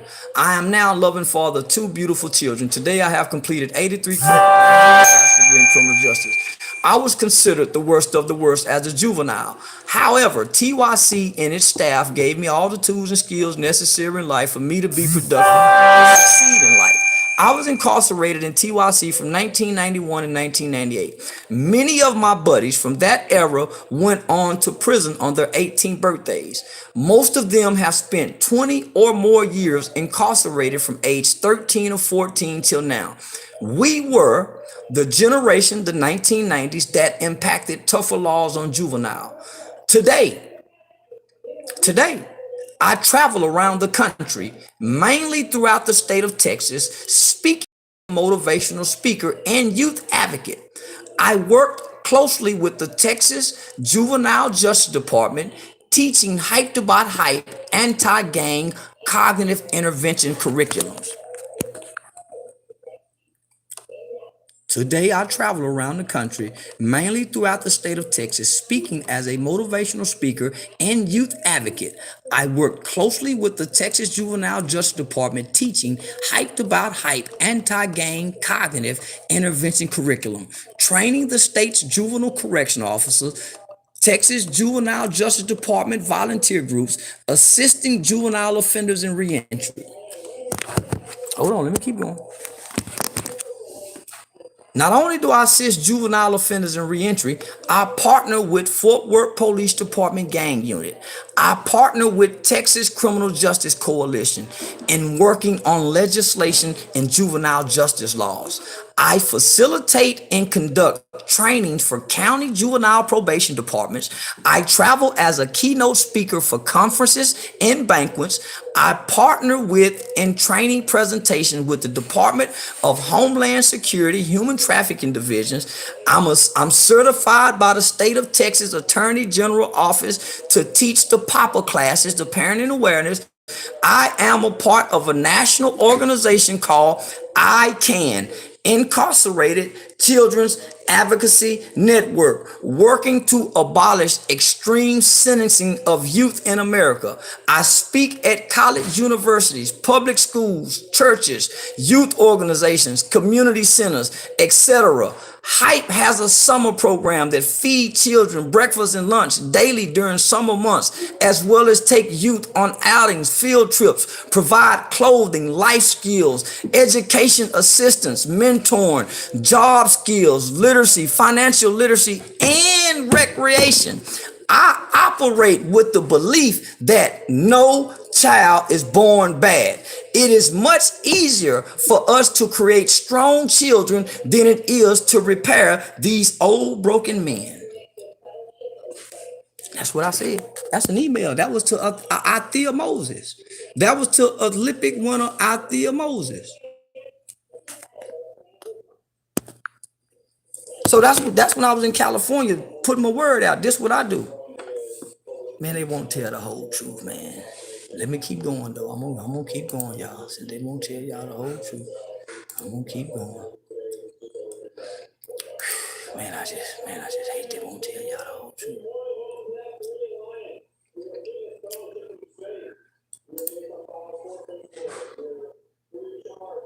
I just hate they won't be honest with y'all, man. They just lying. Just lying. So remember I told y'all I took Mob James into the juvenile facilities with me, right? They can't do this without me. This is the flyer, but y'all wasn't paying attention. I spent a whole week on YouTube inside the juvenile facility with young niggas killing. This what we had for them. Remember I said my belief is no child is born bad. So this the presentation I put together with the Dallas Youth County Detention. Spring break 2021. No child is born bad. Managing anger. This is the evidence of what I do. Look who we got. Look at Mob James right there. James McDonald. Boy, look who we got. MCA. Yes, man, here I come, baby. Anthony Dewberry. Charleston White. Now, I put this together, y'all. So look what I had for the kids on Tuesday. So we came back on, and then I had, hold on. So this is kids locked up for killing, murder, all kind of stuff. Never do celebrities go inside these facilities. We had to fill out paperwork. I had to book it. I had to book a venue where we can all, because it was in the middle of the coronavirus. They gave me access to a whole facility. I don't hear nobody talking. That was this year. Oh man, so come on, let me. So this is what we did on Tuesday, right? So we did this on Tuesday. The spirit of the worker, two sides of the law. Remember what I said? I like to talk about who and what impacted me as a kid. Who is the spirit of the worker? The Bible says in spirit and in truth. That's why I don't lie. Good spirit and tell the truth. So the kids is looking for spirit and truth. In spirit and in truth. They tired of people lying, homie. So that's what the worker, the spirit of the worker. The spirit of the worker. The spirit of the worker. So these are all my ideas, right? So the spirit of the worker, there's two sides of the law. You got, even the Bible talks about that, but you got the letter of the law, and then you got the spirit of the law. The letter of the law is thou shalt not kill, thou shalt not speed, thou shalt wear a seatbelt. The spirit of the law is compassion. The spirit of the law is that word redemption that I spoke about earlier. The spirit of the law is second chances, restoration. That's the spirit of the law. Yeah, I'm a little too deep for y'all. Let me stay on topic so I can go eat my breakfast. So you see who I got again. On the second day, who I got? Mob James. They can't do this from California and Texas. So then on Wednesday, what we got? This is with a state maximum security facility. On Wednesday, what we got? New wineskin versus old wineskin. Old versus young. See, you can't put new wineskin and old wineskin. That's biblical. That's what mama and them say. I don't know nothing about that barber shit. I'm just knowing what mama and them say. You can't put new wineskin and old wineskin. And see, them niggas old wineskin. These 71, 60-year-old niggas on these young people platform, why they ain't, no, man. Has been, used to be, never was, OG empty pocket. Say, let's get back to it, y'all. So what we say, we can't put the old wineskin and the new wineskin, old versus the young. So I'm teaching this in the facilities. So then we come on Thursday, what we got? Repercussions for your actions. Are you ready for prison, young brother? You already halfway there in the juvenile facility. The American statistics say 1 in every 3 black male will go to prison or be on some form of community supervision in their lifetime. It don't say maybe, it don't say but, and there's no exception. It says 1 in 3 will go. So are you ready for prison, young brother? What are you doing differently to say you ain't gonna go? Look who we got, y'all. Come back Friday. Yes, ma'am. Yeah, here I come, baby. Let me finish this.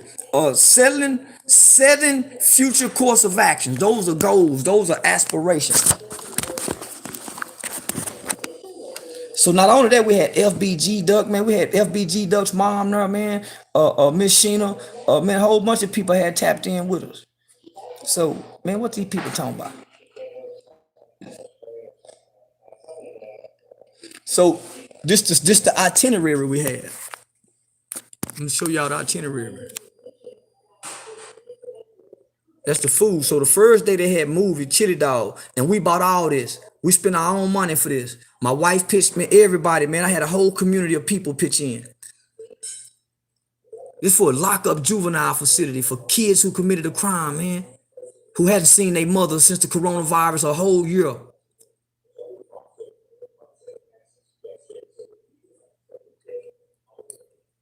We made it possible for these kids, man.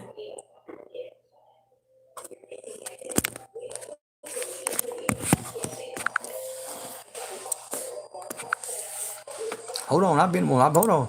Baby, I'm getting a little carried away. Hold on, here I come. So let me show y'all the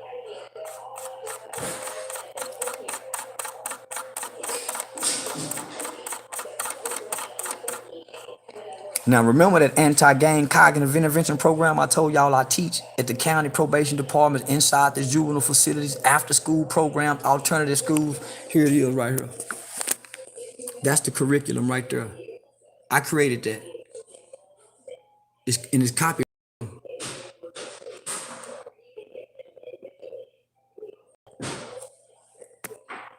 Yeah, it's copywritten too now.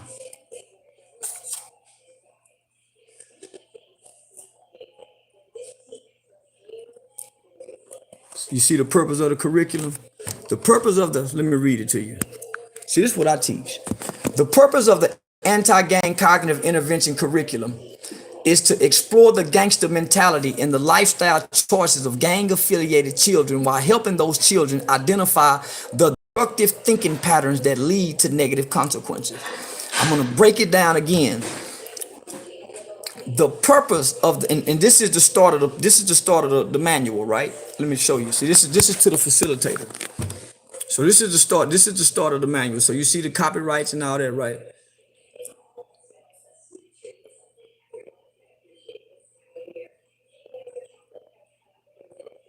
You see that additional information for the curriculum was provided by Charleston White.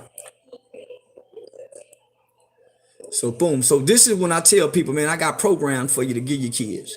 So read what that says. I'm gonna read it to you because this thing messing up. So it says, to the facilitators, the purpose of the anti-gang cognitive intervention curriculum is to explore the gangster mentality and the lifestyle choices of gang-affiliated children, while helping those children identify the destructive thinking pattern that lead to negative consequences. The AGCI curriculum will help children ages 12 to 18, and I really take it down to kids 7, really 8 to 18, to explore the importance of establishing a positive identity, because the gang get them niggas the identity. You go be C-Nut, you go be whoop-de-blam. So you show the children, you help them explore. You help them explore. So once while they're exploring, they're finding. If you're trying to teach them, they won't get it, because you're trying to teach from your perspective, right? So you want to help them explore the importance of establishing a positive identity, choosing a positive lifestyle to live, understanding the power of positive choices, because everything is about choices. God gave each one of us a free choice to choose him or not. White man ain't got nothing to do with nothing, nigga. Everything is about choices and decisions. Slavery ain't got nothing to do with a motherfucking thing. Everything is about choices and decisions, man.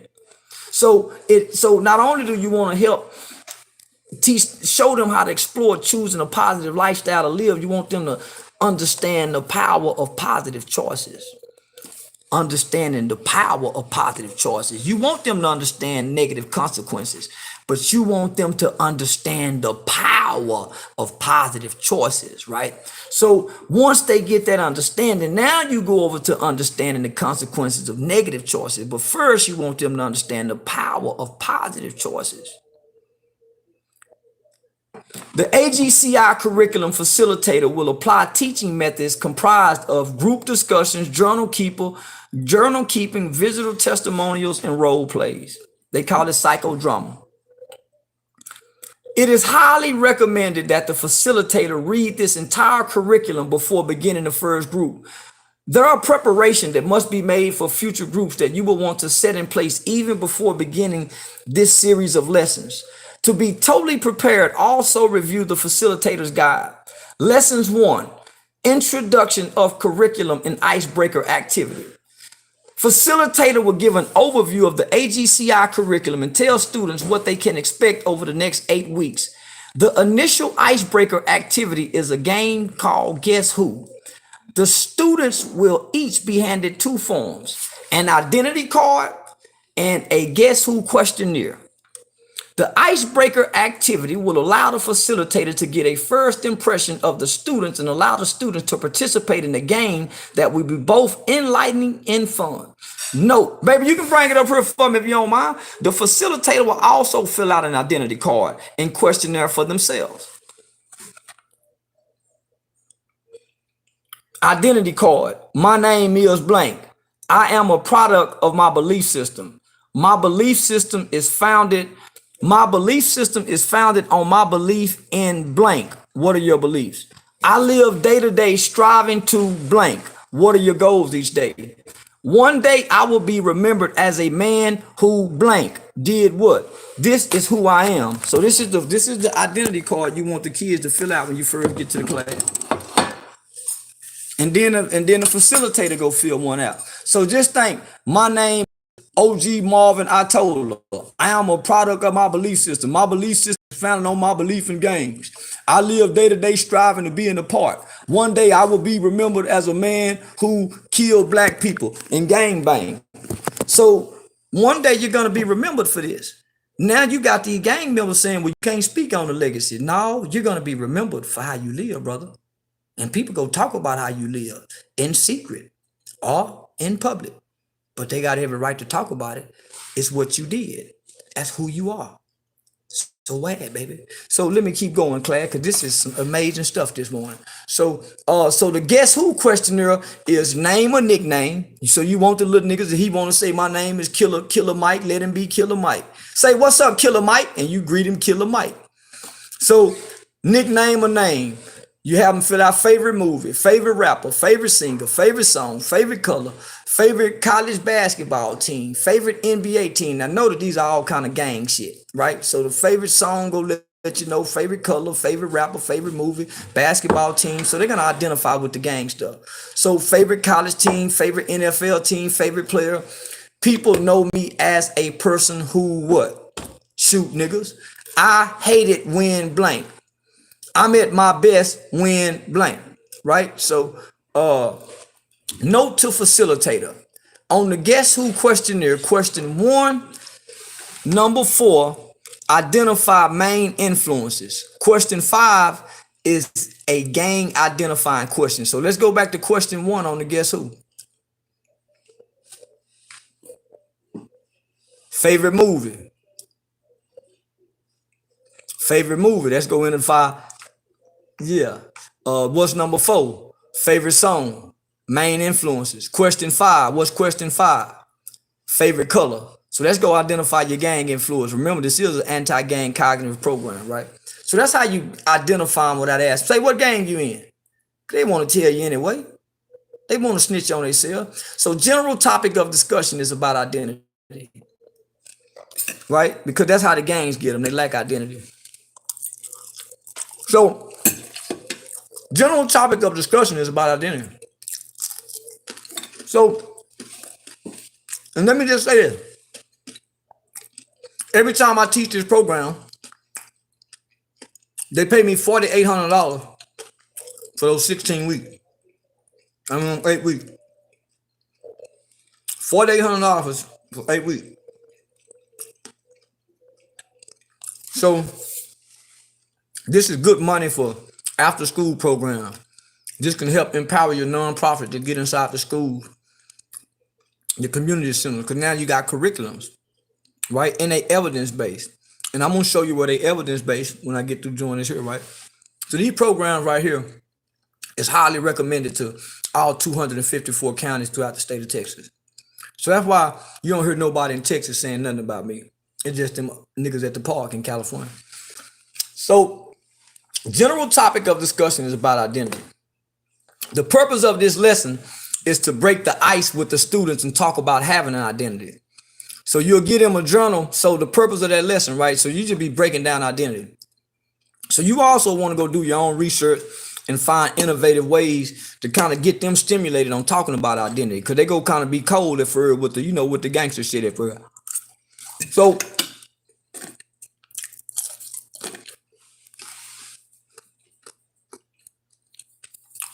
the first journal assignment will be, and you want to reward them. Yeah, everybody, if you want to have a reward for everybody who do a journal assignment. For one, to go make them practice on their writing skill, and they can get what's in their head out, right? So what you do is, man, say, if everybody turn their journal assignment, I got a pair of Michael Jordan tennis shoes at the end of the class, at the end of the 2 months. But you have a reward for them. I got $300. Everybody who here on time, so you want to reward them. That's the power of positive choices. Nigga, there's rewards for doing what God say do. Boy, there's some rewards for doing what God say do. Just like there's some repercussion for doing what he don't say. Same with your parents. So yeah, now you got to, stimulate them.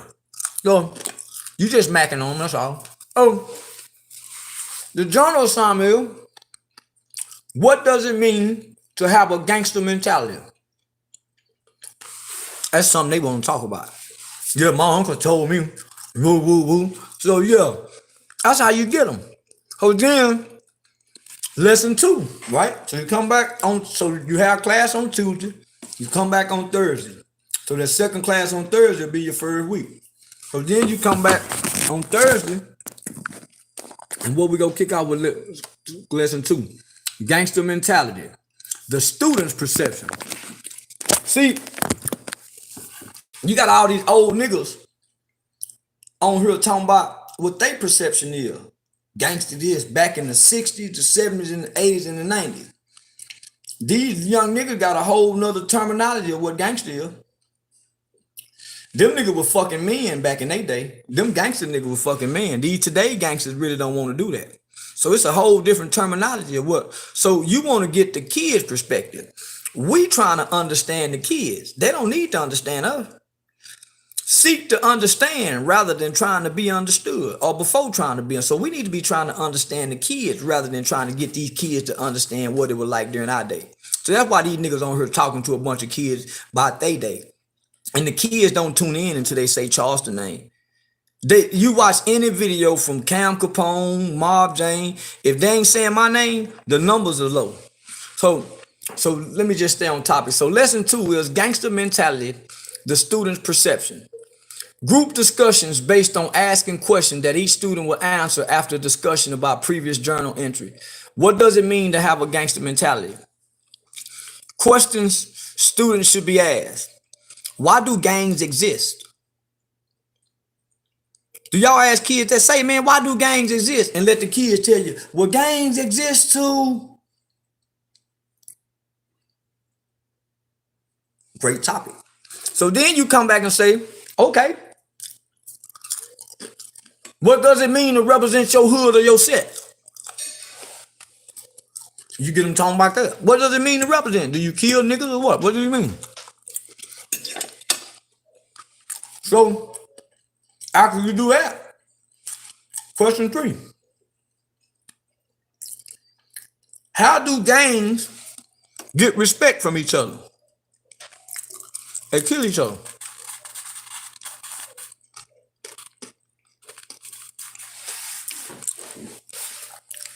How do gangs get respect from others? It was to protect the community. Nowhere throughout history have I ever heard a gang founder say, we started this to protect the community. Nowhere have you heard the gang say that. No leader, no founder, no originator, nowhere. So you lying. You got to get out of here from telling lies. Yeah, you lying. I done read it all, nigga. I'm an expert on this shit. So the fourth question is, what are you willing to do to get respect from the streets? Now keep in mind, you talking to other little niggas that's in your gang program, representing the set, representing their hood. So you asking the questions to them. So nigga, what you willing to do to get respect from the street? Man, I'm willing to kill this. I'm willing to kill that. I'm willing. So you got to break this down. So then what you say, man, you see what young NBA YoungBoy did, nigga? He come out with makeup on his face. You got to start breaking this shit. You see them niggas over at the park, don't you, nigga? Man, them niggas homeless. You got to start breaking that shit down, because it's some young niggas. What are you willing to do to get respect from the streets? Throw your life, throw my life away? I'm willing to die for it and make your mama cry, my nigga, for till she gone. You willing to make your mama cry? Boy, you cold. So question 5. Who do you consider to be your real family? Now this when you go to penetrating shit. If they locked up, say, who done sent you something? Will I be hungry at nighttime? Do y'all still together, or do they help feed you? So you go to hitting some nerve when you ask, man, well, who do you consider to be your real family? It's not your job to say it's not their family. You just want to know, what do he identify as family? And the sad thing about it, you'll find out that you find out that they don't consider their mothers and their fathers as family. Yeah, we like Ness. I wanted him to stay in here, but since he bothering y'all, I get him on out of here. So let's keep going, y'all. So purpose of the lesson is to allow students to express how they feel about having a gangster mentality and what it means to them to be in a gang. No judgment are passed by the facilitator, and there will be no attempts to correct thinking patterns at this time.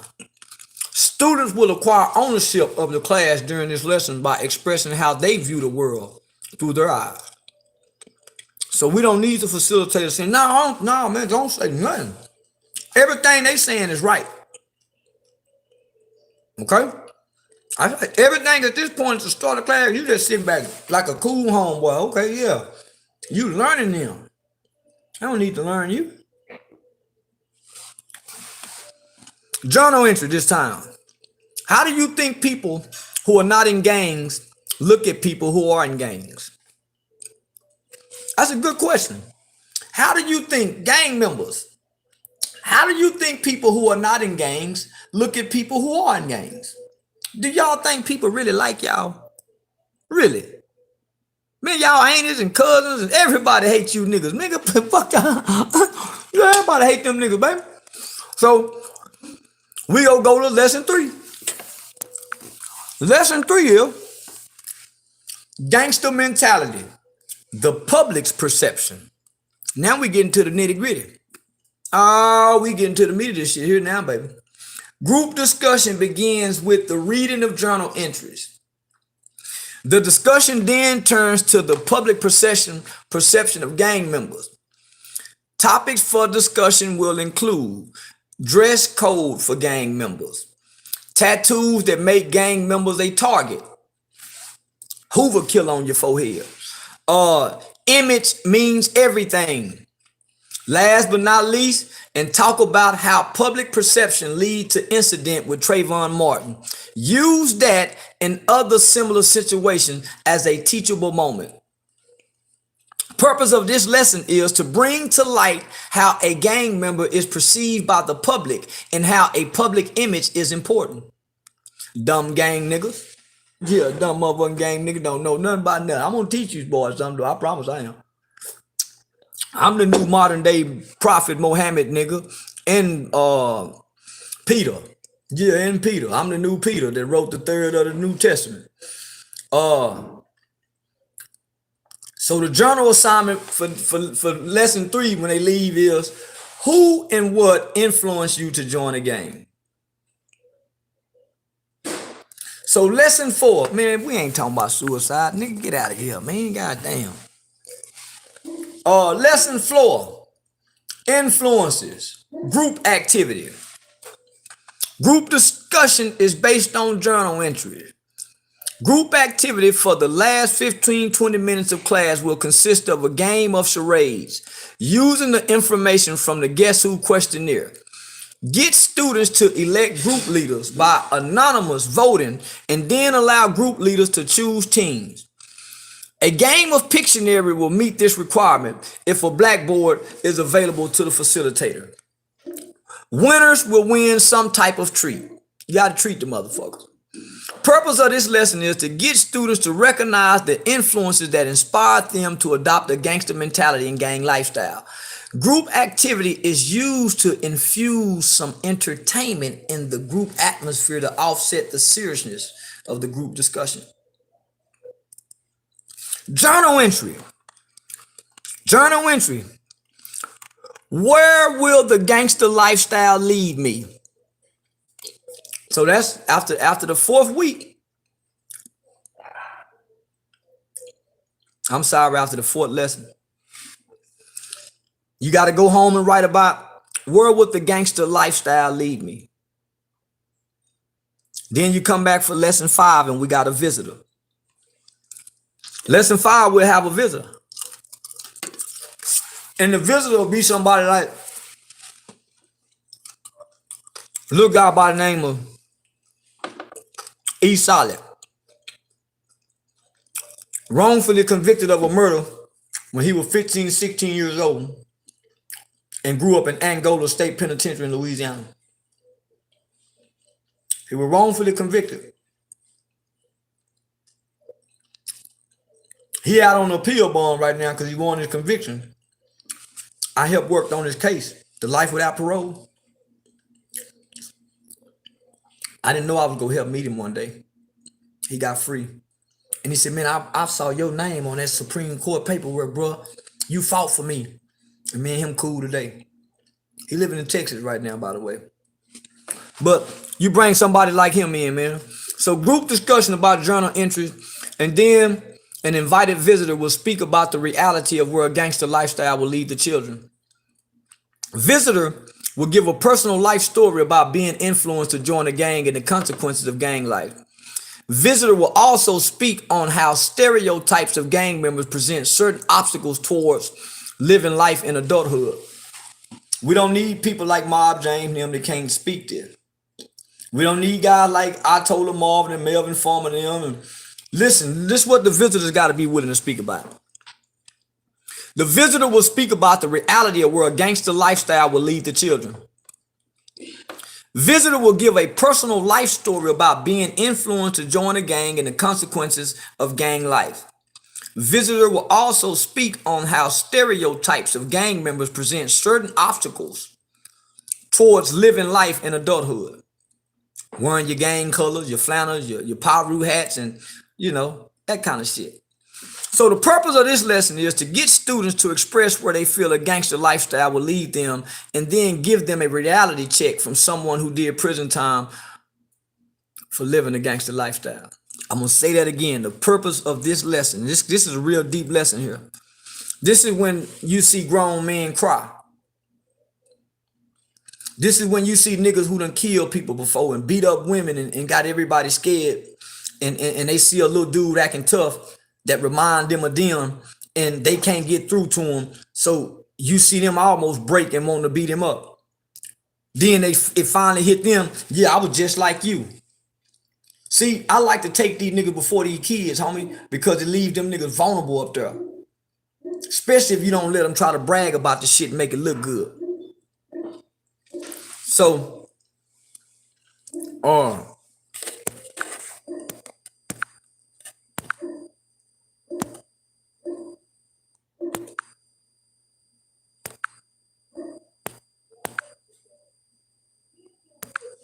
So the purpose of this lesson again.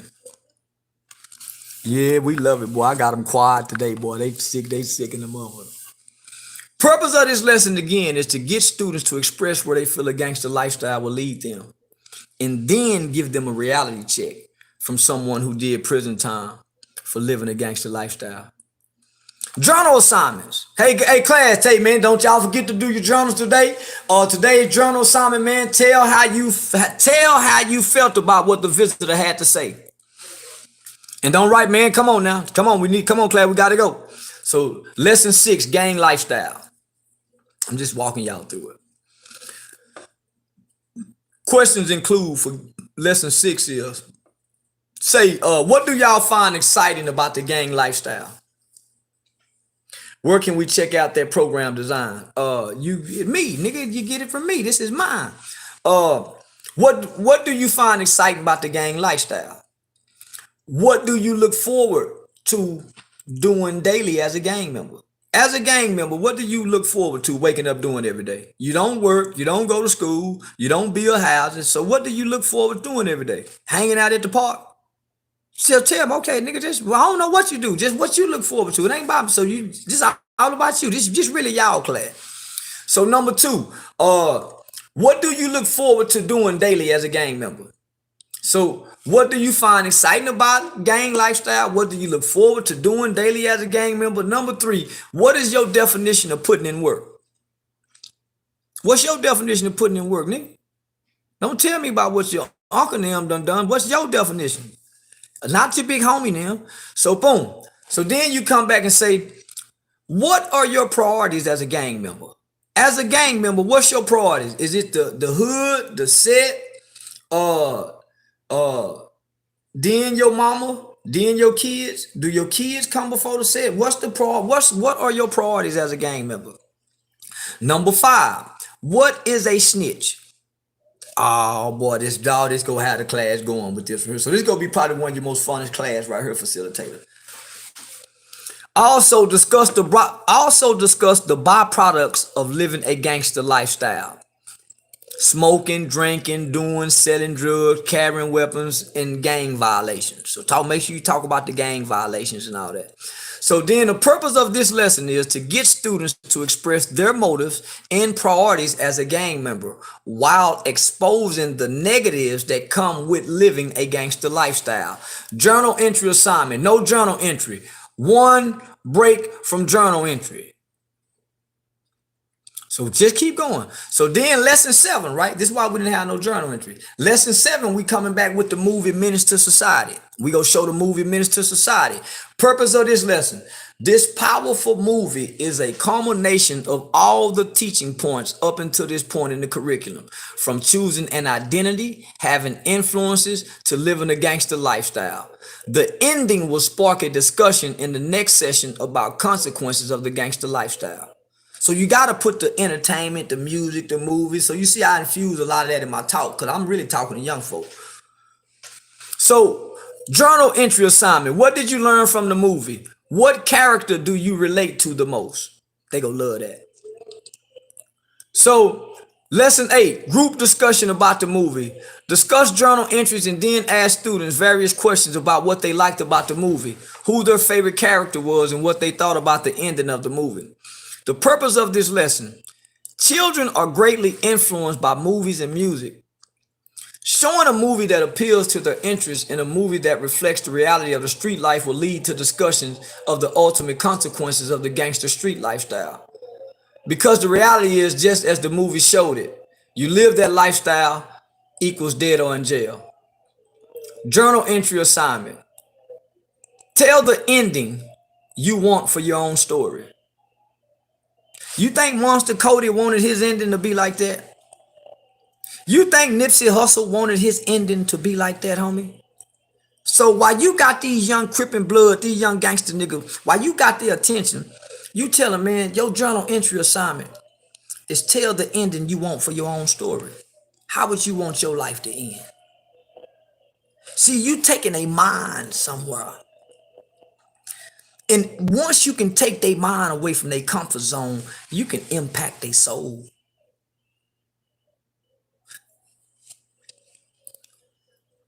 Lesson 9, power of choice. Group discussion is about making choices and how the student has the power to make the right choice in every situation. Talking points should include issues relating to making choices to satisfy others, making choices to uphold a negative image, and making choices that just don't feel right. You got to get it from me. You got to contact me. We'll talk. I see what you do. Woo, woo, woo, woo, woo. And then, hey, the group activity. Copies of a play will be distributed to students and depending upon participation in your group, either ask for volunteers to participate as main characters or have a competition to determine main characters. Competition will revolve around the facilitator's Guess Who questionnaire. The first person to get the question right is chosen to participate. If this is done, then the facilitator must place an emphasis on students remembering all of the facilitator's favorites from questionnaire. Purpose of this lesson, to get students to focus on decision making. Journal entry, assignment. How has my decision making affected my life? I'm at the park at 71 years old every day. Lesson 10, role playing, decision making. Group discussion will focus on journal entries. Questions will address the student's satisfaction with how their decision are molding their current life and how their decision will ultimately mold their future life. Group activity, use a different form of drama, reenacting scenes from the street that they have actually experienced or that they know others have experienced. Purpose of this lesson, to use a different form of drama to teach the students about the negative consequences of the gangster lifestyle and to understand how their participation and reaction to these experiences molding their lives. So you ask them, say, nigga, you ever been in a situation where you had to rob somebody and then reenact it out? You ever beat up a nigga before? Make them reenact the wrong they done. It's called psychodrama therapy. Works great if you got the right people facilitating. You take them back. And so then after you have them play the role of the perpetrator, then have them play the role of the victim. Switch the shoes on the foot. Make them play both parts. Make them play the nigga they finessed and robbed, and make them play you. Yeah. Man, this is some good shit. So let me see. Journal entry. Who are the people who suffer the most when violent crimes are committed? So now this is what the gangs don't never want to talk about. They don't ever mention this part of it. Who are the people who suffer the most when violent crimes are committed?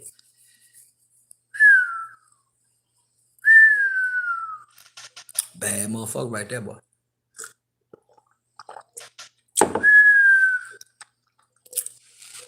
Lesson 11, we got another visitor. Group discussion about journal entry. An invited visitor will speak about the realities of suffering as a result of being a victim or extended victim of violent crime. So you want to get your victims groups. You want to get somebody whose son was murdered to gangs. You want to get somebody who lost their son because he wanted to be a gangbanger. So you want to go get their mothers. You want to go get the children who can talk about what it was like. Their daddy was a gang member, but he was killed or he got life in prison. You want to go get the victims. The purpose of this lesson is to show the students the real life consequences and extended consequences from acts and use of violence. Journal entry. What are your thoughts about what the visitor had to say? Lesson 12, consequences. Group discussion about journal entries and then a general discussion about the extended consequences of criminal behavior. Topics should include a discussion about the effects on victims' family, the student's family, and the community. The facilitator should also highlight how the actions of one gang member affects the image of all gang members. Facilitator should also highlight how the actions of one gang member affects the image of all gang members. Purpose of this lesson is to talk about the reality of the consequences of living a gangster's lifestyle, issues ranging from extended victims to public perception about gang members who commit crimes. Journal entry. Write a letter of apology to your victims, family, and community. Can we get the gang members to write apology? In 50 years, they have not made one apology to no victim or no victim's family. Lesson 13, communicating dreams. Communicating dreams. Discuss journal entries and lead into a general conversation about the importance of dreaming. Topics of discussion should be based on how dreaming is important to making any changes in life or achieving goals. Black children don't dream no more. Note to facilitator. Here the term dreaming refers to believing one's life can be different, better than it currently is, and how setting goals and working toward accomplishing them can become a reality if one believes in their own abilities. Remember, I talked about somebody believed in me when I didn't believe in myself, and I took notice of that. Why would these people be telling this judge I got potential and I can't see the potential? So once they got my attention, they was able to nurture and cultivate the potential they saw, like your coach. But they had to get my attention. And it was through their acts of kindness, believing in me, caring for me, man, when I ain't care about nothing but what I wanted. You can't correct nothing if you ain't got a relationship with it. That's the first rule in trying to correct something, is establish the relationship in what you trying to correct. Purpose of this lesson is to plant positive seeds of growth and development into the minds of the students by encouraging them to dream. Dream, nigga. Ain't no dream crazy. Dream it. Journal entry, assignment. If I could live a life of peace off of the streets, what would my life be like?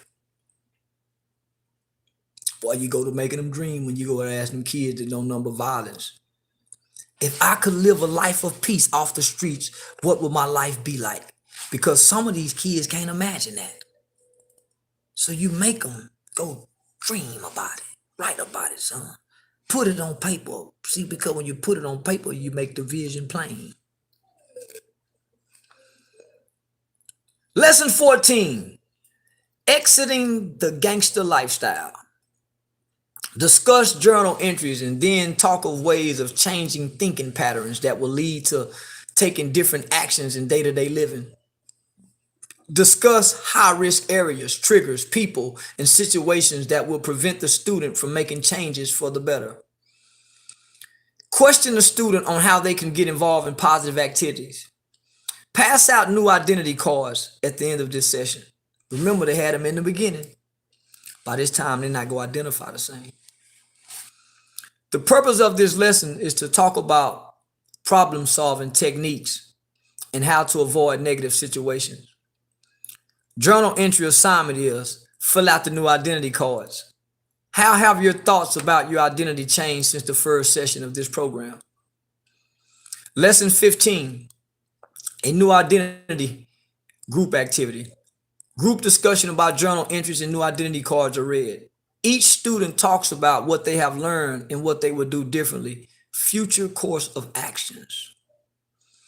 Group activity of charades, Pictionary, and or Jeopardy type of games. Winner get to choose or select from given options a movie for final class. Lesson 16, tying up loose ends / movie. Final group meeting. You are more than what you have done. Man, you look them niggas say, homie, you more than what you done. Because a lot of y'all done some shit, nigga, that'll make you feel shame, my nigga. You done some shit. You really don't know what the fuck you done, but you feel shame for doing it. You more than what you done. You are who you are, not what you done, my nigga. And that's what we try to get the course to look at you as. Somebody who done something wrong, because good people do bad things just like bad people do good things. Have students answer the following questions. Who am I? What is my purpose? How much potential do I have? What am I capable of doing? By what criteria should I measure my ability? And you gotta teach them that. By what criteria should I measure my abilities? Who sets the standards for me in my life? By what process can I maximize my abilities? And last but not least, what are my limitations? This is the end of the session. End with a note of encouragement. Within the answer to these questions lies the key to a fulfilled, effective life. You are more than what you have done. But if all you doing is sitting up listening to all these old niggas talk about what they done, then you be condemned to what you done. Tookie never talked about what he done. Stanley Williams wrote children's books, and they made a movie about this man called Redemption, meaning he tried to right his wrongs. He began writing children's books. He never talked about what he done. See, all these old niggas is talking about what they done because they can't talk about what they do today. Let's go to the street life cycle. Yeah, I'm showing out today, y'all. Yeah, they got me opening up the computer file. Yeah, I done proved. So this is the street life cycle curriculum. So this curriculum here is for children who been exposed to the elements of the criminal elements of society. Not necessarily gangs. Now your gang kids go take your anti-gang cognitive intervention and they go do the street life cycle. So you're damn near have your gang kids for half a year, for 6 months. Yeah, you probably had them for you had them for a while. Your gang kid, because the gang kids gonna need all 3 programs. But then you got some kids that's not gang affiliated. They just the influences of the culture. They done dibble and dabble in the streets. So you got the street life cycle right here, right? So the street life cycle is a curriculum to help young people discover and understand their potential.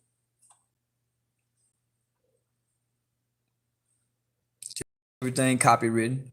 So here are the objectives, right? So the facilitator, the street life cycle curriculum will help young people discover and understand their potential. Understanding their potential will enable them to rise above the opinions of others, avoid negative influences, discover untapped potential, rise above past experiences to unearth hidden treasures within, reach beyond the expectations of others, build self-confidence, explore the key principles to realizing, exposing, and maximizing their true capacity.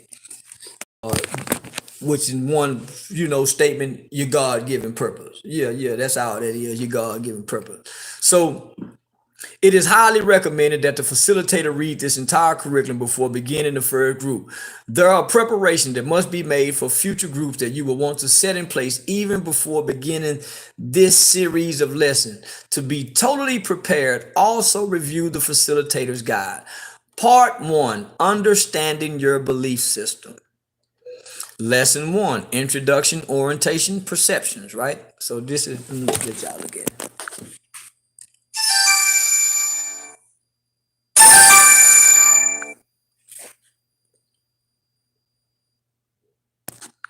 So boom, so I'm gonna read it to you right quick. Facilitator introduces him or herself and explains to the students why she has chosen to facilitate this curriculum. Facilitator then briefly explains the street life cycle material and gives each student a handout of the cycle as well as composition books for journal writing.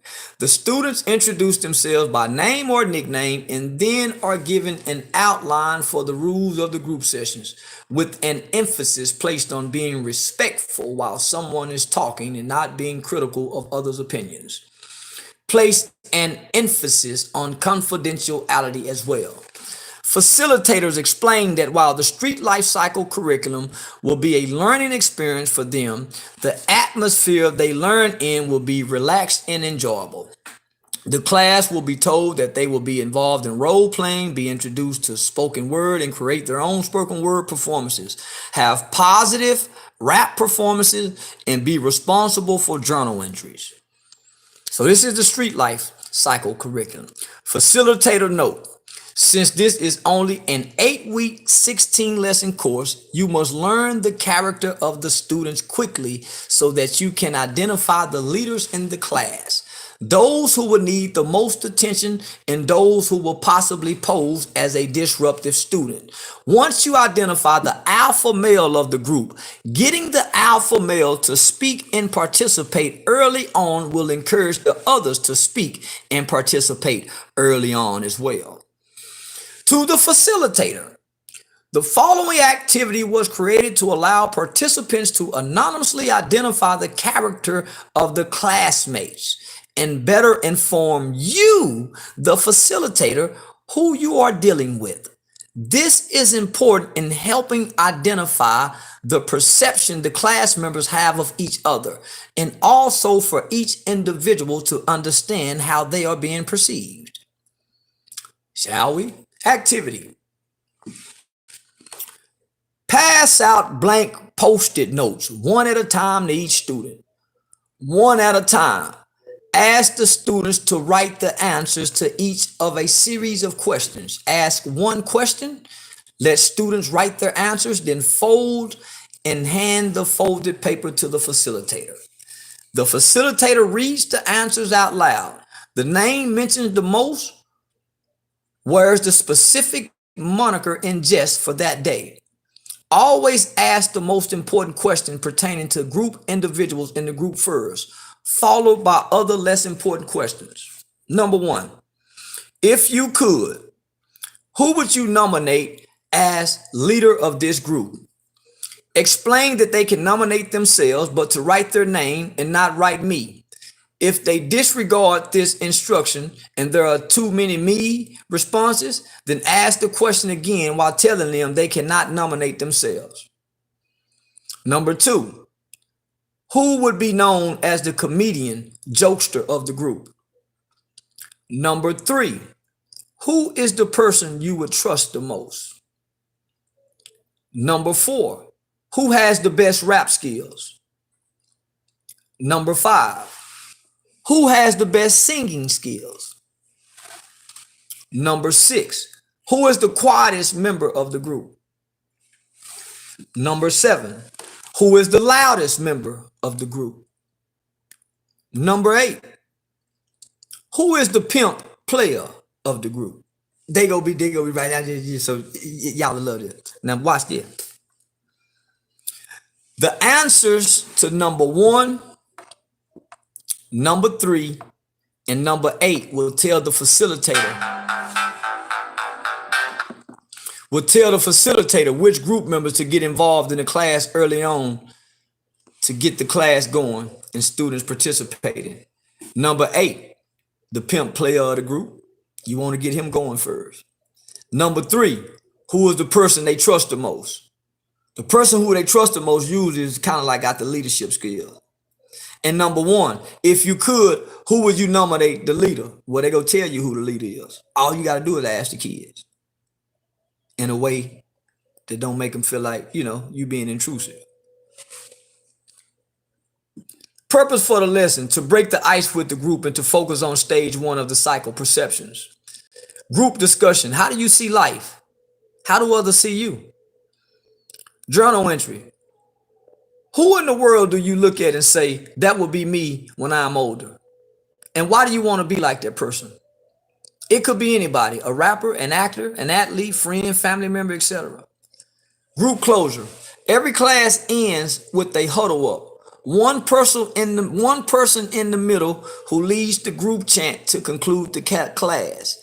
Facilitator leads the first chant, then he or she chooses one of the kids to lead the chant thereafter. Class chant. Groups repeat each line after chant leader. I am a product of my thoughts and beliefs. If I think right, I will do right. If I dream big, I will do it big. No one can stop me from achieving my dreams except for me. So you in your class every day with that. So you come back, lesson 2, influences. Start the group with a feeling check. So you're going to start our group session with a feeling check, asking each member to share their feelings and then move into the reading the journal entries assigned from lesson number 1 for group. Also ask the students who the major influences are as a part of group discussion. Group activity: choose leaders for a game of charades or Pictionary. Explain that the winners get to pick and choose.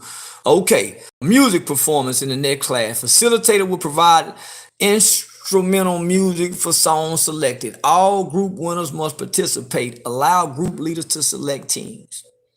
It is important to remember that children are greatly influenced by music and television, giving the students a fun platform to have self-expression through music sets up a conversation about lyrics that influence them. I'm going to say that again to the facilitators. This is in black bold letters. It is important to remember children are greatly influenced by music and television. Giving the students a fun platform to have self-expression through music sets up a conversation about lyrics that influence them. In preparation for the next session, you will provide copies of the lyrics for the song they've chosen to be the group's discussion topic. Facilitators will also print out spoken word lyrics and expose them to spoken word performances. Rap music, spoken word, rap music. So most people don't know the lyrics of the rapper that the kid listening to break down the lyrics. Why you like him? Well, what about this? Well, what about this? Well, come on, let's listen to it and break it down. So the purpose of this lesson to identify major influences in the student lives while giving them the chance to play the part of the musical influence in their lives. This will set up a conversation about lyrics to the songs they choose. Journal entry. What is your favorite song and why? Closure, group chant. Lesson 3, musical performances and intro to spoken word. Hand out copies of lyrics to rap songs to be performed by students. Hand out lyrics to spoken word performance to be played after rap song. Purpose of this lesson to explore the messages in the music that has the most influences on their mentality, explaining and discussing the consequences of trying to live up to what they hear in some music. Group discussion. Why is the message different in spoken word than it is in rap? Journal entry. No journal entry. Visit the next session. Yeah, part 2, being a product of your belief system. Part 2, lesson 4, choosing an identity. There go that word identity again. Feelings check. All right, for lesson 4, you want an ex-prisoner to come in, visit the class, talk to them about the importance of choosing the right identity because adopting the attributes of negative influences will lead to trouble. Purpose of lesson, to help the students understand how their influences play a major role in adopting their identities and how living up to the wrong standards leads to trouble. Lesson 5, actions to impress. Group discussion. How do those you identify with determine your actions? For example, if you identify with gang members, then you would do the things gang members do. If you identify with drug dealers, then you would do the things drug dealers do. So if you identify with other groups of people, you would do what they do. Share journal entries. Group discussion. After journal entries are read, talking points should be centered on how students act to live up to their chosen identities. That character. See how you see why I break down the character? Let me go back. You see why I break down the character? If you identify with these characters, you'll act like these characters, right? So the purpose of this lesson is to help students understand why they act the way they do. The character. Yeah, shoot 'em up, Bobby. Shoot 'em up. C-Nut, acting up. Yeah, so the character. Lesson 6, role playing. Facilitators choose individuals participate in role playing. The facilitator acts as an antagonist in each role. Antagonist, that's what I play. Role play and puts the students in the following situation. Number 1, student is approached about doing drugs, tries to get the student to do drugs. Number 2, student is approached about selling drugs, fronting work at a good price. Number 3, student is approached about getting into a gang. Number 4, student is placed in a situation where his friend throws dope at his feet as the police approach. The focus of this role play is about snitching. Student has to contemplate if he should lose years of his life in prison for not telling the truth or should he keep it real. Number 5, student is placed in a situation that is called a coward, punk, or snitch. The focus is on talking about the power of words and how people allow words to push them over the edge and act out violently. Journal entry. Which role play affected you the most and why? Lesson 7, dreams of neighborhood glory. Group discussion about journal entry before the topic of hood glory is introduced and explored. Facilitator has open discussion based on the following question. What does having hood glory mean to you, son? What does it mean to be respected? What does it mean to be down for whatever? What would you do to gain respect from others? When people in your hood look at you, what do you want them to see? Ooh, boy, this shit get deep. Discussion. Discuss further how petty crimes, like hanging out in the park, pissing, can lead to major criminal offenses. 3 strikes and you're out. For example, stealing candy could lead to stealing cars, which can lead to carjacking and armed robbery. Simple fistfights can lead to stabbings, which can lead to shooting deaths. An emphasis should be placed on the fact that more an individual is willing to do to prove he or she is down for whatever, the greater the risk of him or her going to prison or to the graveyard. Journal entry. What if you and a friend robbed a 7-Eleven and shoot the clerk who ends up dying? How much time do you think you will have to serve in prison? What are all the consequences of your actions? Part 3, changing your belief system. Lesson 8, visitor to speak about being a victim of a crime. Have student read journal entry before you tell them the visitor is there to speak about being a victim of a crime. The journal entry in lesson 7 should in some ways relate to the type of crime the visitor has been of. Purpose, to get a student victim side of the equation and to show them the full extent of consequences of their action. Vlad TV, ain't nobody giving us no victims. My baby was murdered and I hate these games. They're not giving us them victims. Journal entry. What do you think about what the visitor had to say? Lesson 9, blind to consequences. See, them OG niggas keep them niggas blind to consequences. Students will receive a handout to be read in class. Group discussion. Discussion centers on extended consequences. Effects on victims' family, their own families, their communities in the loss of friends and loved ones due to incarceration. Assignment, prep for performances by all students. Every student will be expected and required to write a positive rap, spoken word, or poem. That preparation will constitute the journal entry. The purpose of this lesson, to open the students' eyes to the true nature of the consequences of their actions. Lesson 10 are the performances. Optional, maybe have a guest come and perform rap or spoken words. Discussion, previous journal entry and/or discuss guest performances with focus on message, spoken word. Journal assignment, what have you learned so far in this program? Lesson 11, point of no return. Using journal entry, discussion revolves around the fact that once choices are made, you can't take them back. You can't put the bullet back into the gun after you shoot it. Can't take the punch back after you throw it. Can't take the drugs back after you sell them. Whatever choices landed you in trouble, you can't take it back. Role play. Have a role play with each individual about telling the person they love the most that they have to do time. Purpose of lesson, to make students understand the finality of their decision making and how their decision making affects their loved ones. Journal entry. Talk about your decision making and how it got you in trouble. Apologize to victims. Lesson 12, a way out. Facilitators present the students with options to getting out of the street life and presents them with access to mentors, community resources, faith-based organizations, etc.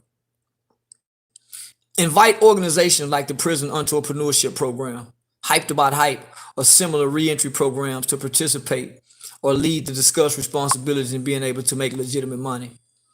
See, you can't tell them put the dope down, you can't give them a job. You can't tell them stop hanging out over here and you ain't got nowhere else to replace where they hanging out at. Note to facilitator, we must offer kids specific alternatives to subculture of the street. So that's why I say I help young people to excel in all aspects of their life by working to help provide alternatives and resources to the conditions and the situation that they live in. Purpose of lesson, to give students an alternative to street living. Journal entry assignment. What are you most interested in doing if or when you get a job? 13, uprooting weeds. Talk about journal entries and have a general discussion about what the students plan to do with their future. Facilitators speak on how weeds represent negative and destructive thinking patterns and that students must uproot weeds in order to get on the right track and achieve positive results. What is required to uproot weeds? To help students, the purpose of this lesson is to help students recognize the importance of changing thinking patterns. Once you can change the thinking patterns, you can really change the behavior. Because the behavior is what developed the habits, the bad habits. the bad habits is what is your character. It defines your character. And your character is what decides your destiny in life. Journal entry. What are your dreams and plans for the future? To be at a park every day in your hood. Lesson 14, a new perception of life. Group discussion about dreams. Give handouts about how to accomplish goals. Facilitator leads a discussion centered on acquiring new role models and establishing a new identity. Journal entry assignment. Discuss who you were before you wrong. Discuss who you were before your wrong choices and who you now intend to be. Lesson 15, perception is reality. Perception has nothing to do with truth, but perception is reality. Discuss journal entry. Facilitator leads a group discussion to empower youth to believe in themselves and encourage youth to get on the right path and create a new cycle in life. In anticipation of ending the group, facilitator addresses each youth one by one with words of encouragement and reinforces the concept of hope and dreaming, creating stories of redemption. Lesson 16, from thought to action, final group meeting. The street life cycles principles. These are the principles that we have hope that most young people will get after taking this 16-week course. Believe there is potential in you to accomplish something worthwhile. Unless you use your potential, you will never realize how much ability is inside you. Jump by your own challenge. Don't wait for someone to challenge you. Don't let the odds that are against you stop you from fulfilling your potential.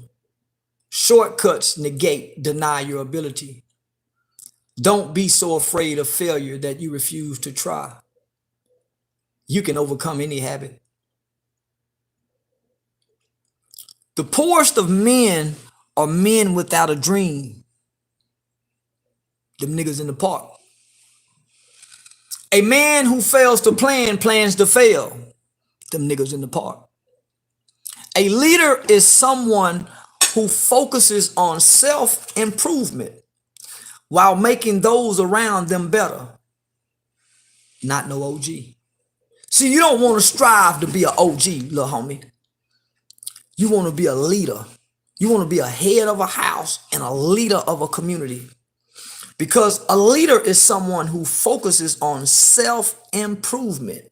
And while I'm focusing on me, self-improving me, I'm making the people around me better. My woman, my children, you see what I'm saying? That's you don't want to be a fucker OG. So I done took y'all through 2 curriculums. Now I got one more, but I ain't gonna give it all to y'all. Yeah. Now some of y'all gotta book me to come speak, and then you can get all of them. And I got some more to give you. So I'm just saying, anybody still talking now?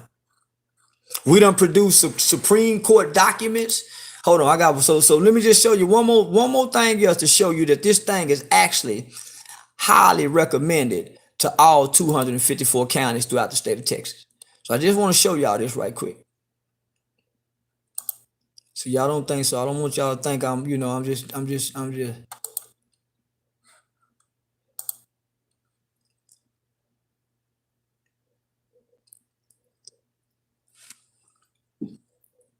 Yes, I don't want y'all to just think I'm just,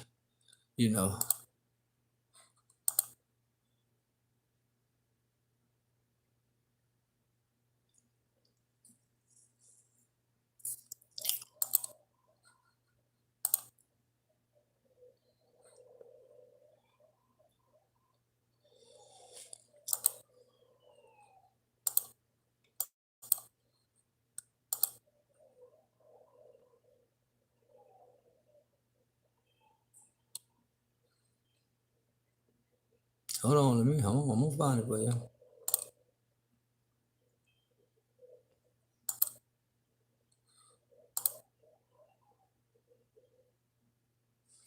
Now this is what they say about me in the school. This is what they say about me in the school. Y'all see that? That's what they say about me in the schools now.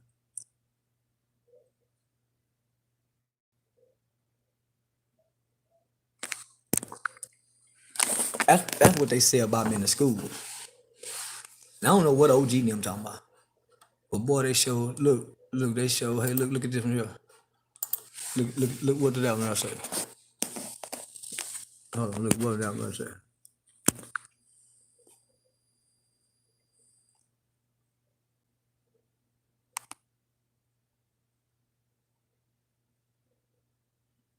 Look at what they say. Let me read it to you. My name is Caitlin Pago. I work at Life Work Street Outreach here in Austin, Texas. I was given your name by Sandra Lehman from the Texas Network of Youth Services. As a program, we have experienced an increasing amount of gang activity. Many of the clients we currently serve are involved in gangs or directly affected by those gang activities. We would be honored if you could take the time to come speak with our team to give us any information and or ideas to help us better serve our changing population.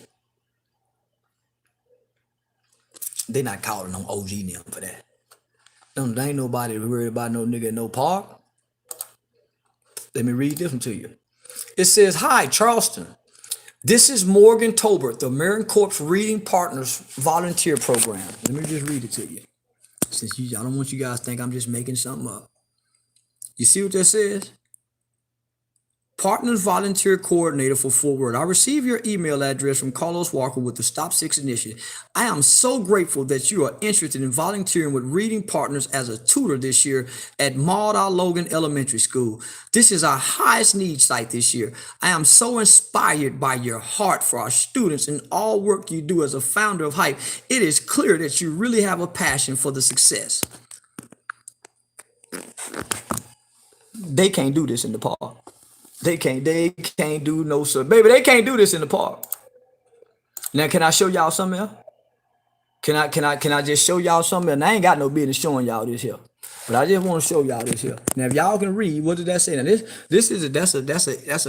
a White House conference call on Baltimore. Now, that's the invitation that's sent to me. Now, that's the list from the government sent to me. You see what you sent to me? That's a private phone call.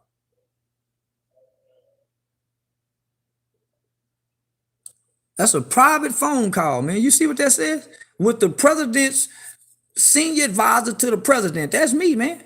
So I had to do it. There go the link. Now look what this call is off the record. It's not intended for press purposes nor amplification on social media. Best, the White House Office of Public. Say. So we still waiting to see the paperwork. Ain't nobody produced no paperwork that I ran it on nobody. Well, my co-defendant's free. They all watching this. Yeah, man, yeah, DJ, old dude just live, flat like that. Now, let's keep going now. Hold on, we got, what's this here? Yeah, man, ain't nobody produced the paperwork, man. We still waiting on the paperwork. Ain't nobody showed no paperwork or nothing, man. We still waiting, though. They still saying, man, I'm talking about just say he ain't never shot a gun. Now, my co-defendant is watching this every day. So let's read this here. Let me see what we got here, y'all. Say, baby, I got them looking crazy, baby. You hear me? Say, boy, I got them looking. I'm talking about, boy, I'm talking about they look so crazy. They don't know what to do. So let's read this one here then, right? This is with the Rambler about Charleston White by Santiago Munoz. From sitting in the courtroom waiting to be tried for murder to sitting in the classroom pursuing his bachelor's degree as a criminal justice major, Charleston White has done a complete 180 with his life and is now a motivational speaker for troubled youth throughout the state of Texas. Without the presence of a positive male role model, White became involved in the streets as a teenager. His mother, who raised him as a single parent, wasn't around because she had to work the night shift at the General Motors plant in Arlington in order to provide for him and his brother. Without the presence of a positive male role model and a mother who was working all the time, it was easy for White to follow in his brother's footsteps and become associated with the criminal elements of society. Lack of supervision, said Miss White, mother of Charleston. I didn't have anyone to supervise them. On September 18, 1991, at the age of 14, Charleston White and three buddies ran out of a shopping mall in Arlington after stealing athletic jackets.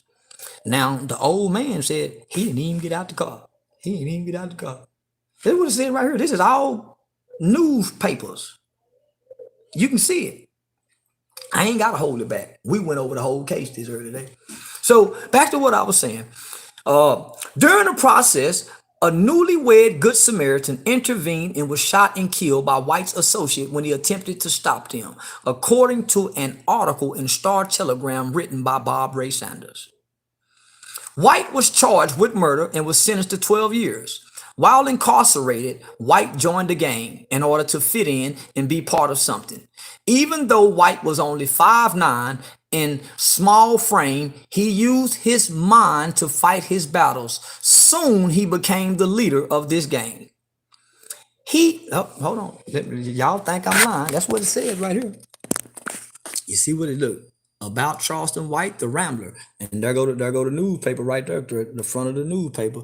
What does it say? Even though he became the leader of the gang. Boy, they sure been telling a bunch of lies on the internet. So let's keep reading. Quote, he had a tough personality when I met him back in 1992. Now this the dude Loco had on there. He had a tough personality when I met him back in 1992, said Harvey Hughes, who was also serving time for murder and joined White's gang during their incarceration at the Texas Youth Commission Detention Facility in TYC, South Texas. It was tough in there, so we did what we had to do to survive. After 7 years of paying his debt to society, White was released in 1998 at the age of 21. After returning home to his native Fort Worth, White returned to the streets. His association with drug dealers, pimps, and killers was inevitable because that's all he knew, said White. Also, according to White, his social skills weren't up to par with the rest of society because he was lacking the life experiences that most teenagers have to live a conventional lifestyle. Now, all this documentation of stuff, why they won't read it with y'all? I'm reading it with y'all, though. Let me see. Mentally, when I got out at 21, from a mental aspect of things, my thinking, the process of my emotion was on a 14-year-old level, White recalls. I didn't have the natural progress needed for social skills. I didn't have the experiences that a natural 14-year-old experienced. I didn't go to high school. I didn't graduate. So I didn't have those experiences that you need in society to succeed. At the age of 25, White became a father.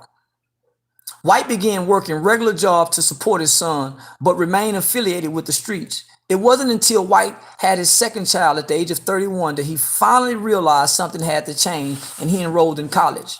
The turning point was when I had my daughter, White said. I always knew the value of an education. I've always been very intelligent. I always did good in school. Carrying the weight of being the father to 2 children, I knew I had to go get a degree to make a change and do what I want to do, and that's what I'm doing today.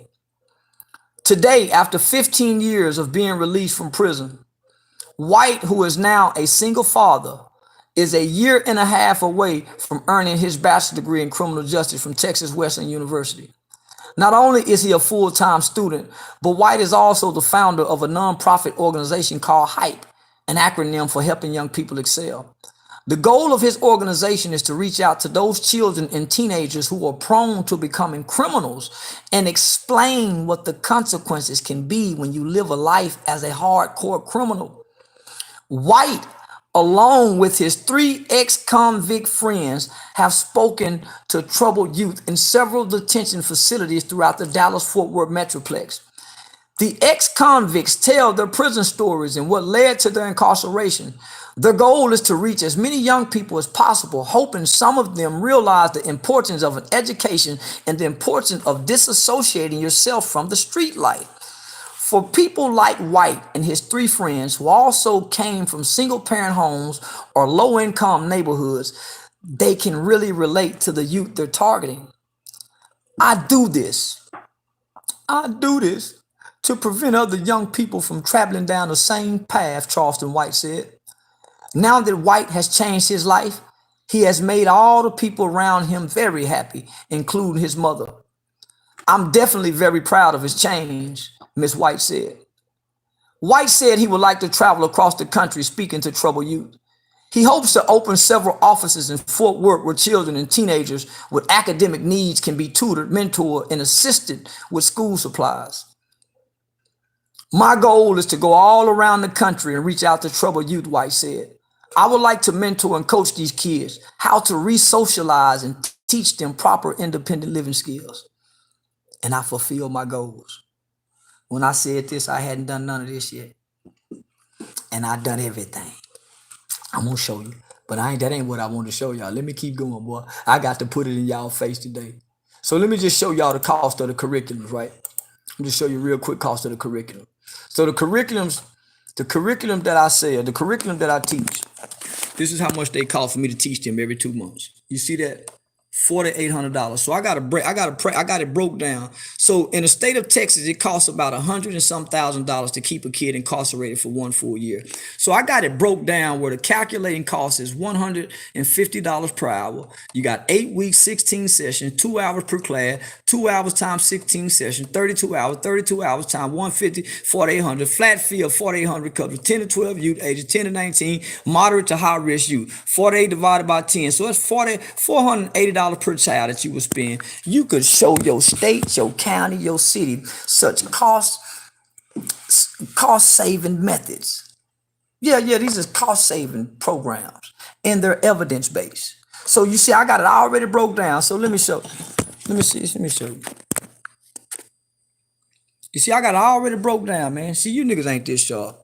To make the white folks understand, prevention at $480 per youth, where the cost of prosecution in detention can be, yeah, you see that?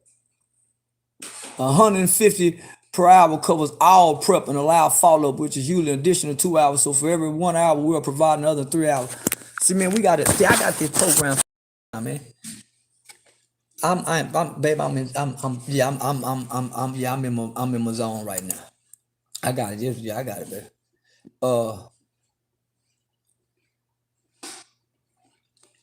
Now I just want to show y'all something. This is the type of stuff I'm involved in.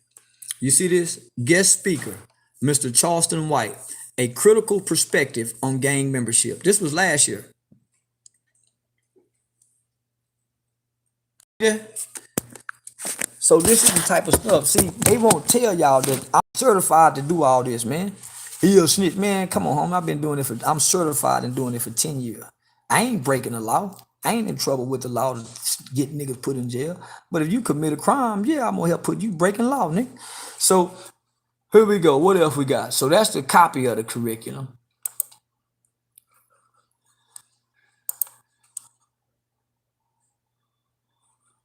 So hold on, let me see where we going. I even got a play for you, baby. Yeah, I even got a you play. So let me get to where I can show you it's evidence based, and then you can go on about your business. Yeah, you can go on about your business. I'm gonna show you where it's evidence based. And then you can say, man, that nigga got a program that's recommended to all Texas is big now. This nigga got a program that's recommended to all 254 counties.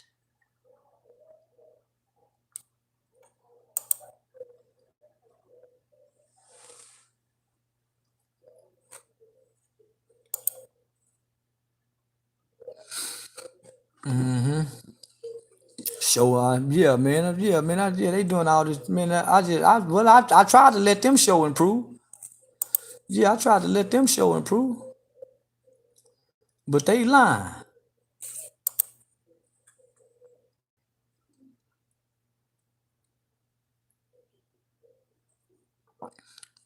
Yeah, now just think about this. Now here I am. I teach human trafficking classes. He raped somebody. Man, you think I'm gonna be teaching first responders to rape, and I done rape somebody? Come on, man.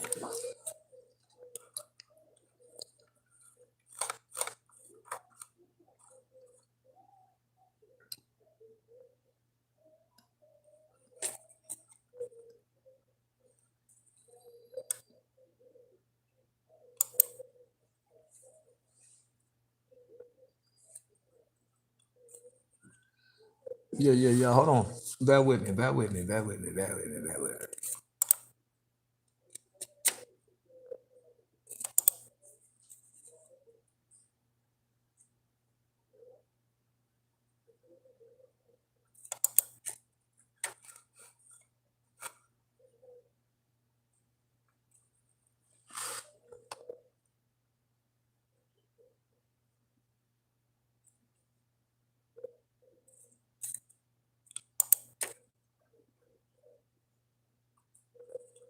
Yeah, just bear with me. Hold on, hold on, hold on.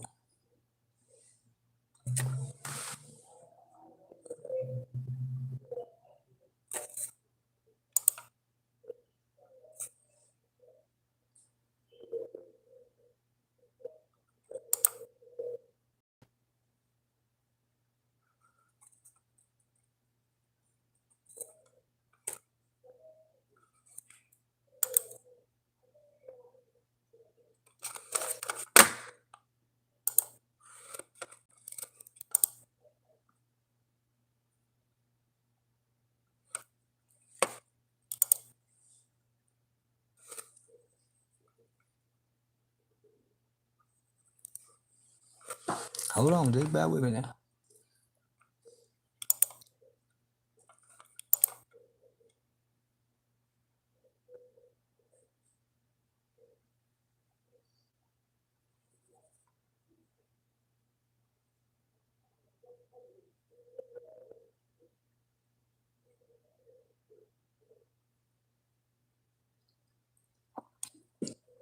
So not only do I do this here in the Dallas Fort Worth area, now listen to this. Sherelle Kimby, I wanted to thank you for inviting me to the statewide presentation of Victor Gonzalez, the Director of Program Services of the Houston Mayor Annice Parker Anti-Gang Office. I was so moved and overwhelmed by the needs of our children in the state of Texas. I now understand why gangs exist. The children of no family structure of love naturally attach themselves to the only place they feel love, camaraderie, respected, and understood. It is unfortunate for the children that gangs are the only place they feel safe when gangs actually are the last place they need to be for support. I commend Charleston White for sharing his life in the juvenile and adult environments. Charleston has overcome so many barriers in life that most of us would never attempt. He is truly a dynamic leader who is focused to help and direct other juveniles that are lost and seeking to help do other. Man, read it yourself.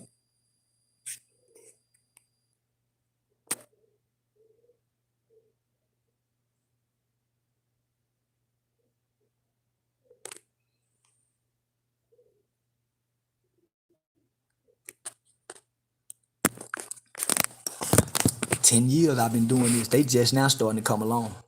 Yeah, this 10 years, but hold on, I ain't through yet. It's 10 years I've been doing it. Now look where this is from.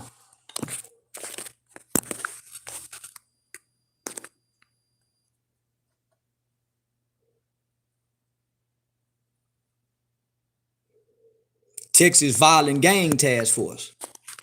Texas Violent Gang Task Force. To Charleston White. Mr. White, it was a pleasure listening to you about your past and how you have turned your life around. Senior Gang Liaison Officer, Texas Violent Gang Task Force, Texas Gang Investigators.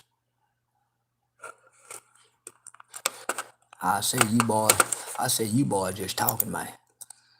But I got to do this to you. I got to do this to you. I got to. Here we go. High recommendation for speakers. So here we go, y'all. So I'm gonna show you this right here. Now this was in 2013, so this is how long I've been doing this. You see what that says right there? High recommendation for speakers. Charleston, just wanted to let you know that I shared your information, your essay with all of the juvenile probation departments in the state and all of our superintendents. Hopefully your speaking calendar will fill up soon. So boy, let's look. Look at all them places. All the facilities. Look at all them places in Texas. Those are all the counties, 254 counties down the state of Texas. Now, Charleston White is at high recommendation for speakers. It's Charleston White. Look at all them counties. All them counties in the state of Texas. You see what it says? Look what it says right there. If you are looking for a powerful speaker for your youth, your staff, and your volunteers, I would like to highly recommend Charleston White of Hype Youth Outreach. Charleston and his colleagues from Hype, helping young people excel, speak from the heart about their own experiences in the juvenile justice system and the challenges they overcame. In their 30s now, Charleston and the other Hype speakers are passionate about reaching other young people and preventing them from being incarcerated. In his own words, my name is Charleston White. I'm a pre-law student at Texas Western University in Fort Worth, Texas. I'm the founder. I was sentenced under Texas juvenile determination law. I was one of the first juveniles in my county, Tarrant, to be adjudicated for murder. It was highly publicized. I was heavily active in gangs and became a gang leader. My life is a success story. I haven't been to prison, nor do I have any felony convictions on my record. I'm a loving father, and I only have 71 credit hours toward my bachelor's degree. I believe my story can encourage many young people in the system. I was considered the worst of the worst as a juvenile, but TYC and whoop the blue, the blue, the blue, the blue, blue, blue. We recognize that we can positively impact the lives of young people with our testimony. I look forward to having an opportunity for Hype to come out and speak with you in your program. My organization has men and women who desire to touch the lives of today's youth, especially at-risk and troubled teens. We are committed to making a positive impact on our youth. Our mission statement is to help young people excel in all aspects of their life. Our vision is to encourage, inspire, and motivate youth through dialogue and sharing real-life experiences. Our motto, spread unity, knowledge, and truth to make a positive impact on today's youth. So the following essay was a part of Charleston's presentation this past weekend to the volunteers at the Gainesville State School, The Act of Volunteering by Charleston White. The act of volunteering leaves more of an impact on a child's life or any human being life because it is a selfless act, an act of unconditional love and faith. It's a sacrifice of one's time. These acts are committed with a good heart. They're acts committed with the intentions of only giving and not receiving. These acts inspire change, give inspiration, raise leaders, impact society, and encourage generations of people. The act of volunteering changed my life. Volunteers are the people in the village our elders speak of when they say it takes a village to raise a child. Volunteering is a godly act, and sometimes volunteering is a way of redeeming past mistakes. I believe everything is about God's timing and season. Volunteering puts you in the lives to help the right people at the right time for the right reasons. I believe volunteering is a way of God showing himself through your act of kindness. Some people God puts in your life for a season and some for a lifetime. Those you encounter through your season shape you for a lifetime. Your act has a lifelong effect. Volunteering breaks racial barriers. All of our soldiers are volunteers. They volunteer to enlist. Volunteers are the backbone of American society when a disaster strikes our nation. Without volunteers, our political elections and its process will crumble. Volunteers are the first to go when help is needed in all aspects of our society. Now, there you have it. Charleston White programs is highly recommended to all 254 counties throughout the state of Texas, but it's a real evidence-based program down here. And I just want to tell you, man, so I just want to show you guys, motherfucker, you don't hear and say anything, man. I'm just saying, goddamn guys, you don't hear and say anything. Yeah, guys, get on here and say anything.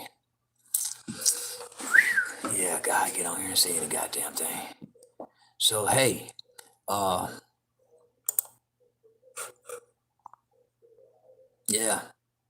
hey, I'm just saying, man, you got to get on here and say anything. But we showed the Supreme Court documents that they're lying. OG empty pocket. I've been on here 2 hours. I'm gonna stay 3 though. So I want to read this to you right fast.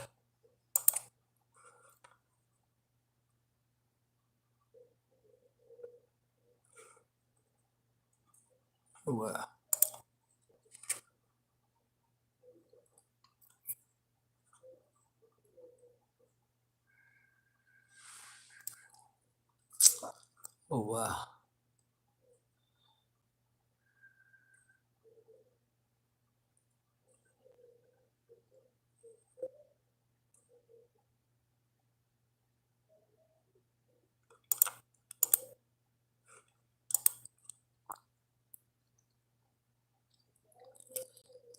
Now, we just had a big reunion of all us who were locked up in the facility. So I just want you guys to see this right here. And this how big it was. So these guys are telling lies. And this was in 2015. So all the people that they say punking me. Now look, you see who this is from. That's just Senator Whitmire. So I'm going to read that to you right quick. It says, Dear Senator Whitmire, I recognize your passion for criminal justice issues in the state of Texas, both adult and juvenile. So it is an honor to extend this invitation to you. On September 16, 2015, at Giddings State School, 11 a.m. until 5 p.m., 40 of Texas' most violent juveniles, now adult offenders, will be having a Raised by the State reunion at Giddings. I have coordinated, and I'm talking, this is Charleston White. I have coordinated this event with the officials at the Texas Juvenile Justice Department Central Office and the superintendent at Giddings State School.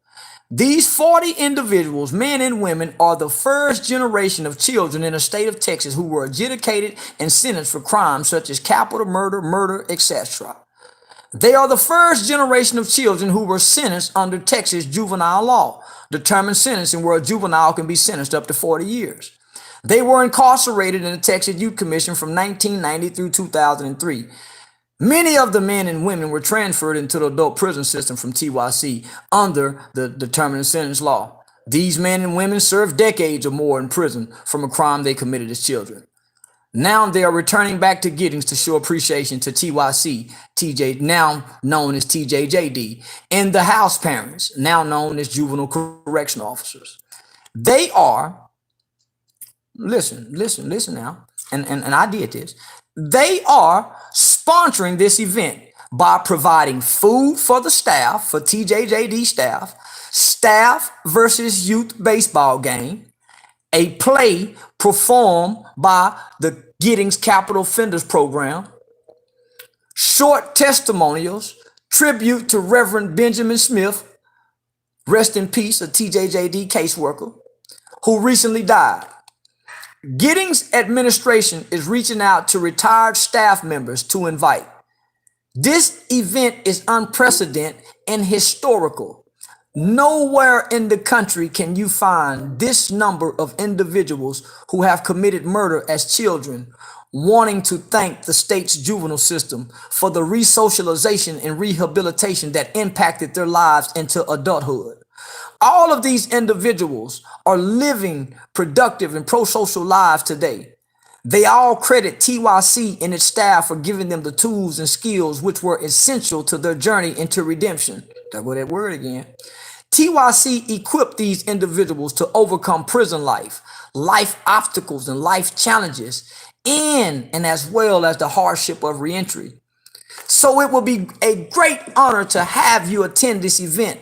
I have spoken to the governor's office in which Governor Abbott will be invited. I have met with State Representative Tony Rose in which she has been invited.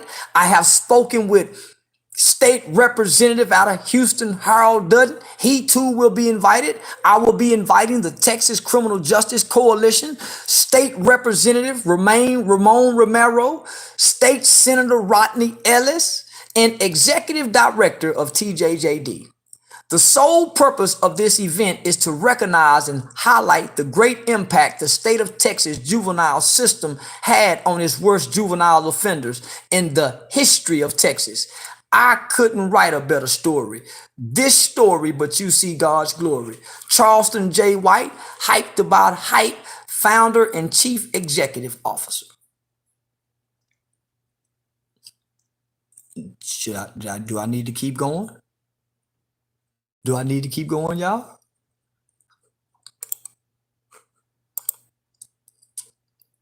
Do I need to keep going? Do I need to keep going? Can I stop now? Let's look at this. On Saturday, April 22nd, I will be hosting the Let's Live Fort Worth Safety Initiative at Eugene McCray Recreation Center on Village Creek Road and Wilbarger Street. Will we be having an open forum with panel discussions, food catered by Real King, partnered in collaboration with Fort Worth Police Officers Association, Fort Worth Police Department, a locals victims group of mothers whom children have been murdered by gun violence, Journey Forward, moderated by Brother Johnny Frank Cook Mohammed. This is a future course of action to bring healing, to bring restoration to community relation and bridge the gap between our hurting community and our misunderstood law enforcement officers.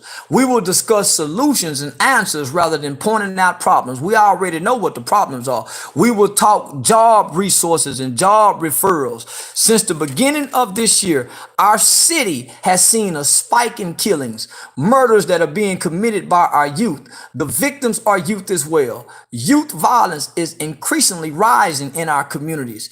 Parents are burying their children. Children are losing their young parents, and our communities have been silent. Our youth and our communities are suffering in silence.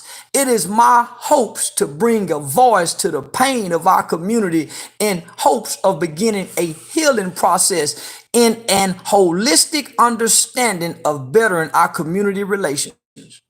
Remember, it is much easier to create strong children than it is to repair broken men.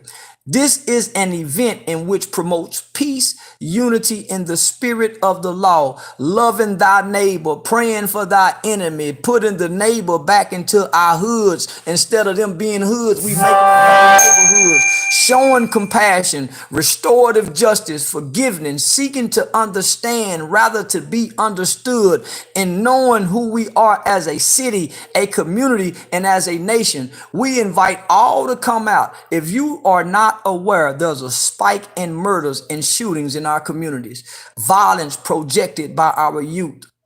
We must cease to be a threat to our community and to one another. If we don't value us, how can we expect our youth to value us? It ain't them that's killing us, it's us that's killing us. It ain't them that's knocking us off, it's us that's knocking us off. Tupac Shakur, White Man's World. And that's a community flyer. That's the type of shit I do around them motherfuckers. So all I'm saying is, man, this is what I do. Now I'm sitting right in front of another invitation.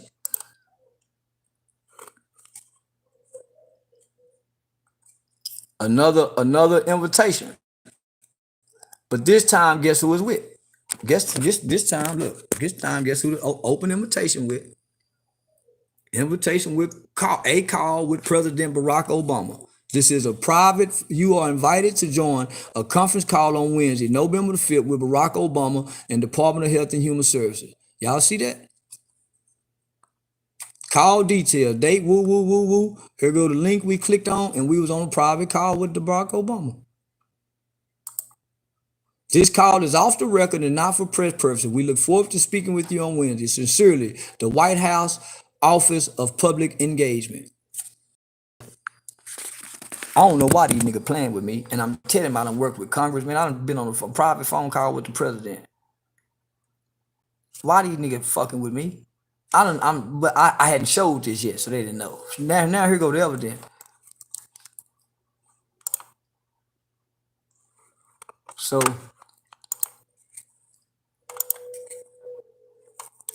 look at this here, right? Yeah, man, you boys, you really out your league fucking with me, man, really. There's one more other thing I'm gonna show you, and I'm gonna let your boy get on up out of here.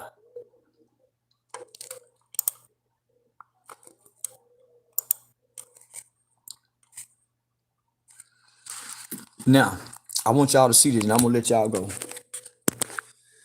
You see what that says, right? So that's to Charleston White. Checking quotes for ABA Journal. Do you see what that says right there? Hello, I'm a writer with the ABA Journal, the American Bar Association Members Magazine.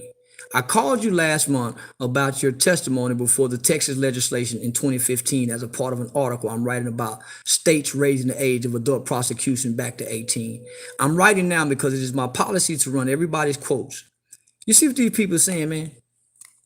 This is the American Bar Association. Convicted of murder at age of 14, White wasn't an obvious candidate for rehabilitation. Testifying to state legislation after Maul, he said he became a gang leader in juvenile detention. The state had the option to send him to adult prison when he turned 18 and he wanted to go. Growing up, he's seen so many men from his community go to prison that he literally believed going to prison is what made you a man. But 4 adults, there go that story again, at the juvenile, saw through White's tough facade. They drove more than 3 hours to tell the judge that White should stay in the juvenile system, risking their jobs. And this is the American Bar Association. And the thing they did, he told the committee because he learned things in juvenile detention that he certainly wouldn't have learned in adult prison. Today, White is the founder of Hyped About Hype, has worked with the White House. Look what it says. Today, White is the founder of Hyped About Hype, has worked with the White House Office of Juvenile Justice on youth issues and workers towards a grad. Come on, man. Why these niggas playing with me?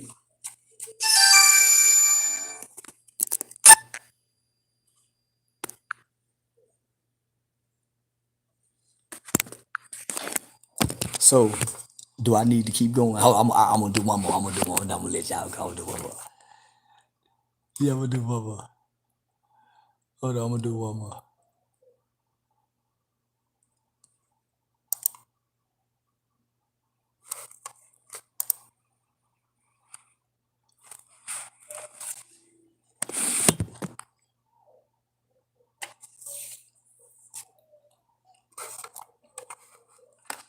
Now, this is from the House committee, right?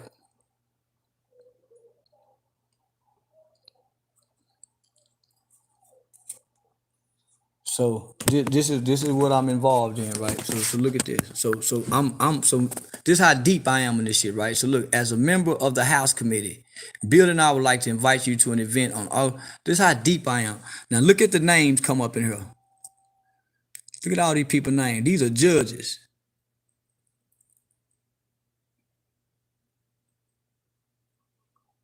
These are judges, man. That's the sheriff right there. That's Sharon Wilson, district clerk. So you see that GOP nominee for Sheriff Bill Wayburn. Man, I'm in too deep for these gang members to be fucking with a nigga. See, they just caught him to the macking on the line. I try to tell these niggas that shit, man. Man, don't fall for it, homie. Yeah, don't fall for this shit, man. Now y'all looking pitiful.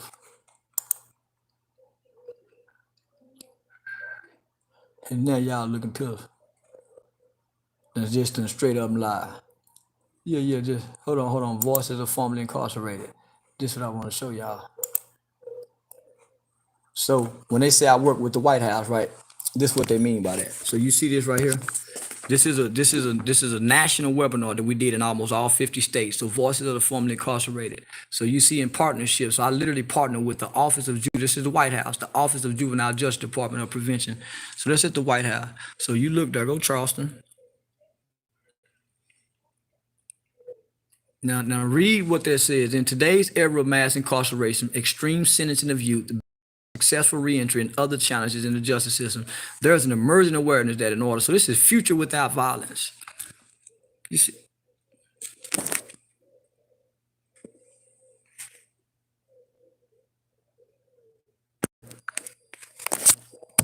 Yeah, man. So yeah, boy, I'm sure busting them in their face. Can't nobody else show these kind of receipts. So hold on, let me see. Hold on, let me see, boy. Can't nobody else show these kind of receipts.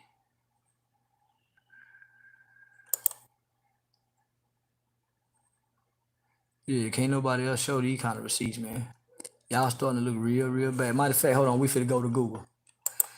And then this is how we gonna do this. So boom, we gonna do this right here. So let's take a stroll down Google right quick. So what do we got right there, y'all?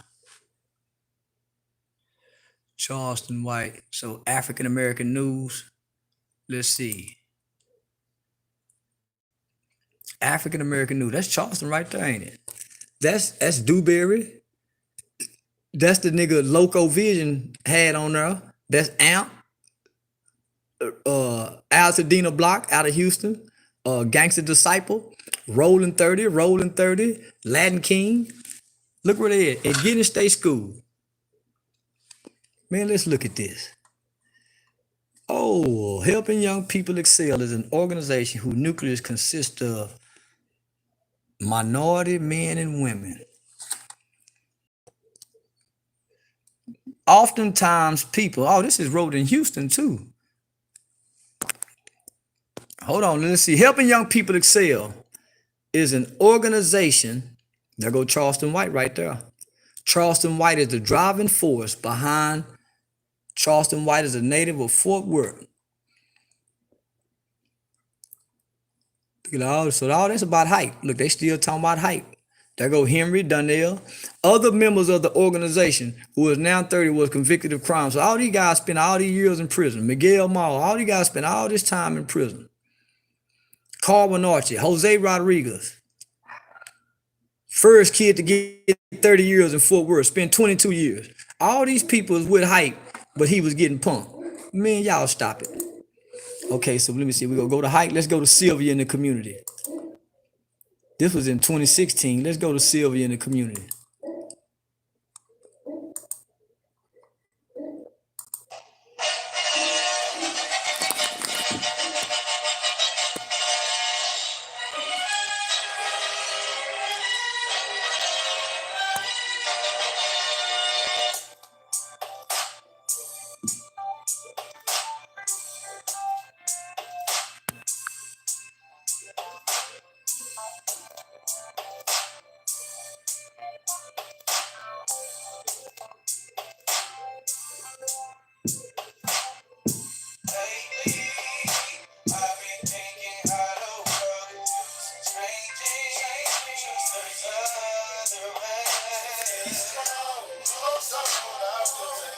Boy got a lot of work.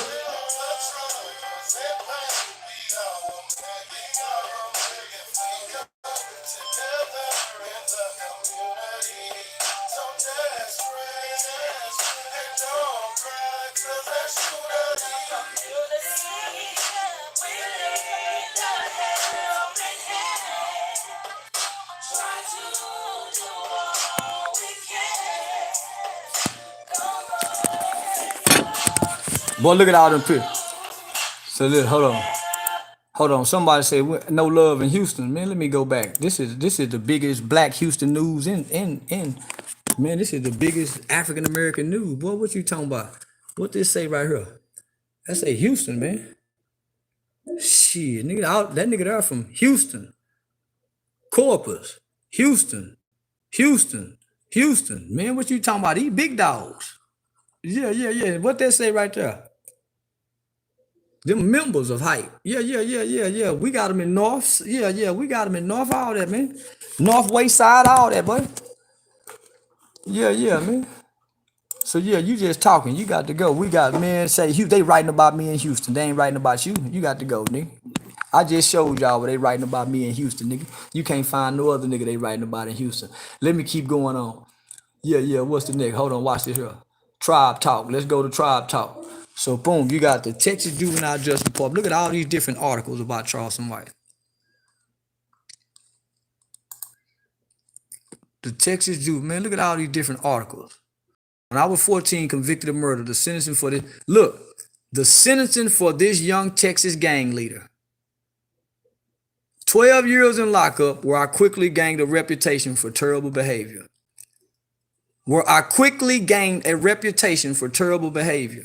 A publication by the Texas Tribune. I told him Marvin. Now this is the Texas Tribune, man. It says that, man, this guy was a Texas gang leader where he quickly gained a reputation for terrible behavior. Oh, man. I was, for all intents and purposes, a murderer. I didn't pull the trigger, but I was responsible for the shooting death of a man who tried to stop me and 3 friends from robbing a Foot Locker.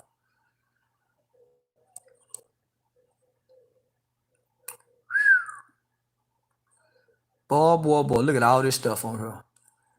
Babe, I wonder why them people just sit up and lie like this to these people like this here. There's more stuff on her about Charleston that they missing. Okay, so we just did Tribe Talk. Let's go down to, man, hold on. This him in a juvenile facility talking.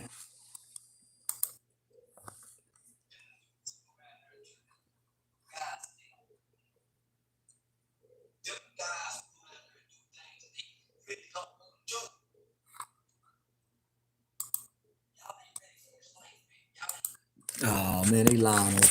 Oh, they hating on Charleston. Oh, they hating on Charleston. Oh, they hating on Charleston. Yeah. They hating on the boy. So let's keep going in. So I think they got some more stuff from Charleston. Oh yeah, page 2. Ooh wee. Ooh wee. Boy, look at all this stuff on Charleston. What? Walter Cronkite. Did y'all see this? Hold up. Did y'all see this in here? Look at that say. Kids in prison. How fatherlessness contributes. Oh my goodness. There go Charleston White again.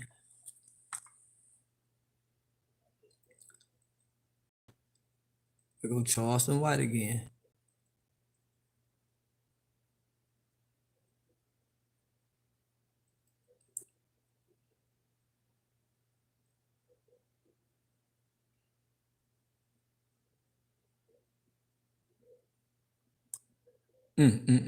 Gang activity led White to the juvenile justice system.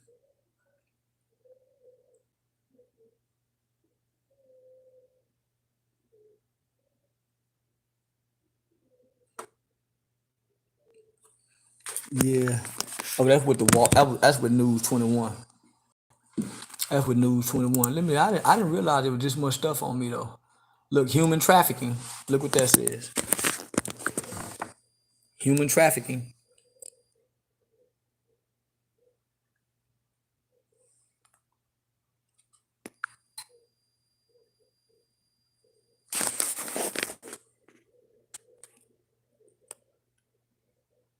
Human trafficking awareness, Charleston White. Hyped about hype. So there's so much stuff on the internet that you can Google up. Let me see, what else you got? Former youth return to Giddings. Let's look at this one. Former youth return to Giddings. Remember I just read the letter to the senator, right? So here it is. We went there. And there go the results right there. So there go all of us. We went back to the state school. So there go 40 of them. There go all of us right there. All them people right there. So there go the girl. We had girls in there. So at September 16th, a reunion. Approximately 40 former Giddings students returned to thank you of current staff who worked with them to turn their lives around and deliver a message of hope to current students. The reunion was an effort by Charleston White and the Hyped About Hype Youth Outreach Organization. White was 14 when he and a group of teenagers were found responsible for the death of a man during a robbery. He was committed to one of TJJD's predecessor agencies, the Texas Youth Commission, until his 21st birthday. During that time, White admits that he was a difficult youth, often involved in disturbances and fights, but he acknowledged that he was given a second chance during that time, and the influences of the adults he interacted with daily while at Giddings were instrumental in his 180-degree turn. White has since dedicated his activities to reaching out to other at-risk and incarcerated youth, encouraging them with his personal success story and the idea that it's never too late to turn your life around. Everybody in Texas said I was a troubled little bad motherfucker in there. But the niggas in California who don't even know nobody down here say I was getting punked and fucked and didn't even get out the car. And I got the police report, but y'all can't see it. Y'all see it, I got the police report. I just showed y'all the court documents with the court number, the document number where y'all can go look it up to. Y'all have a good one. I love it.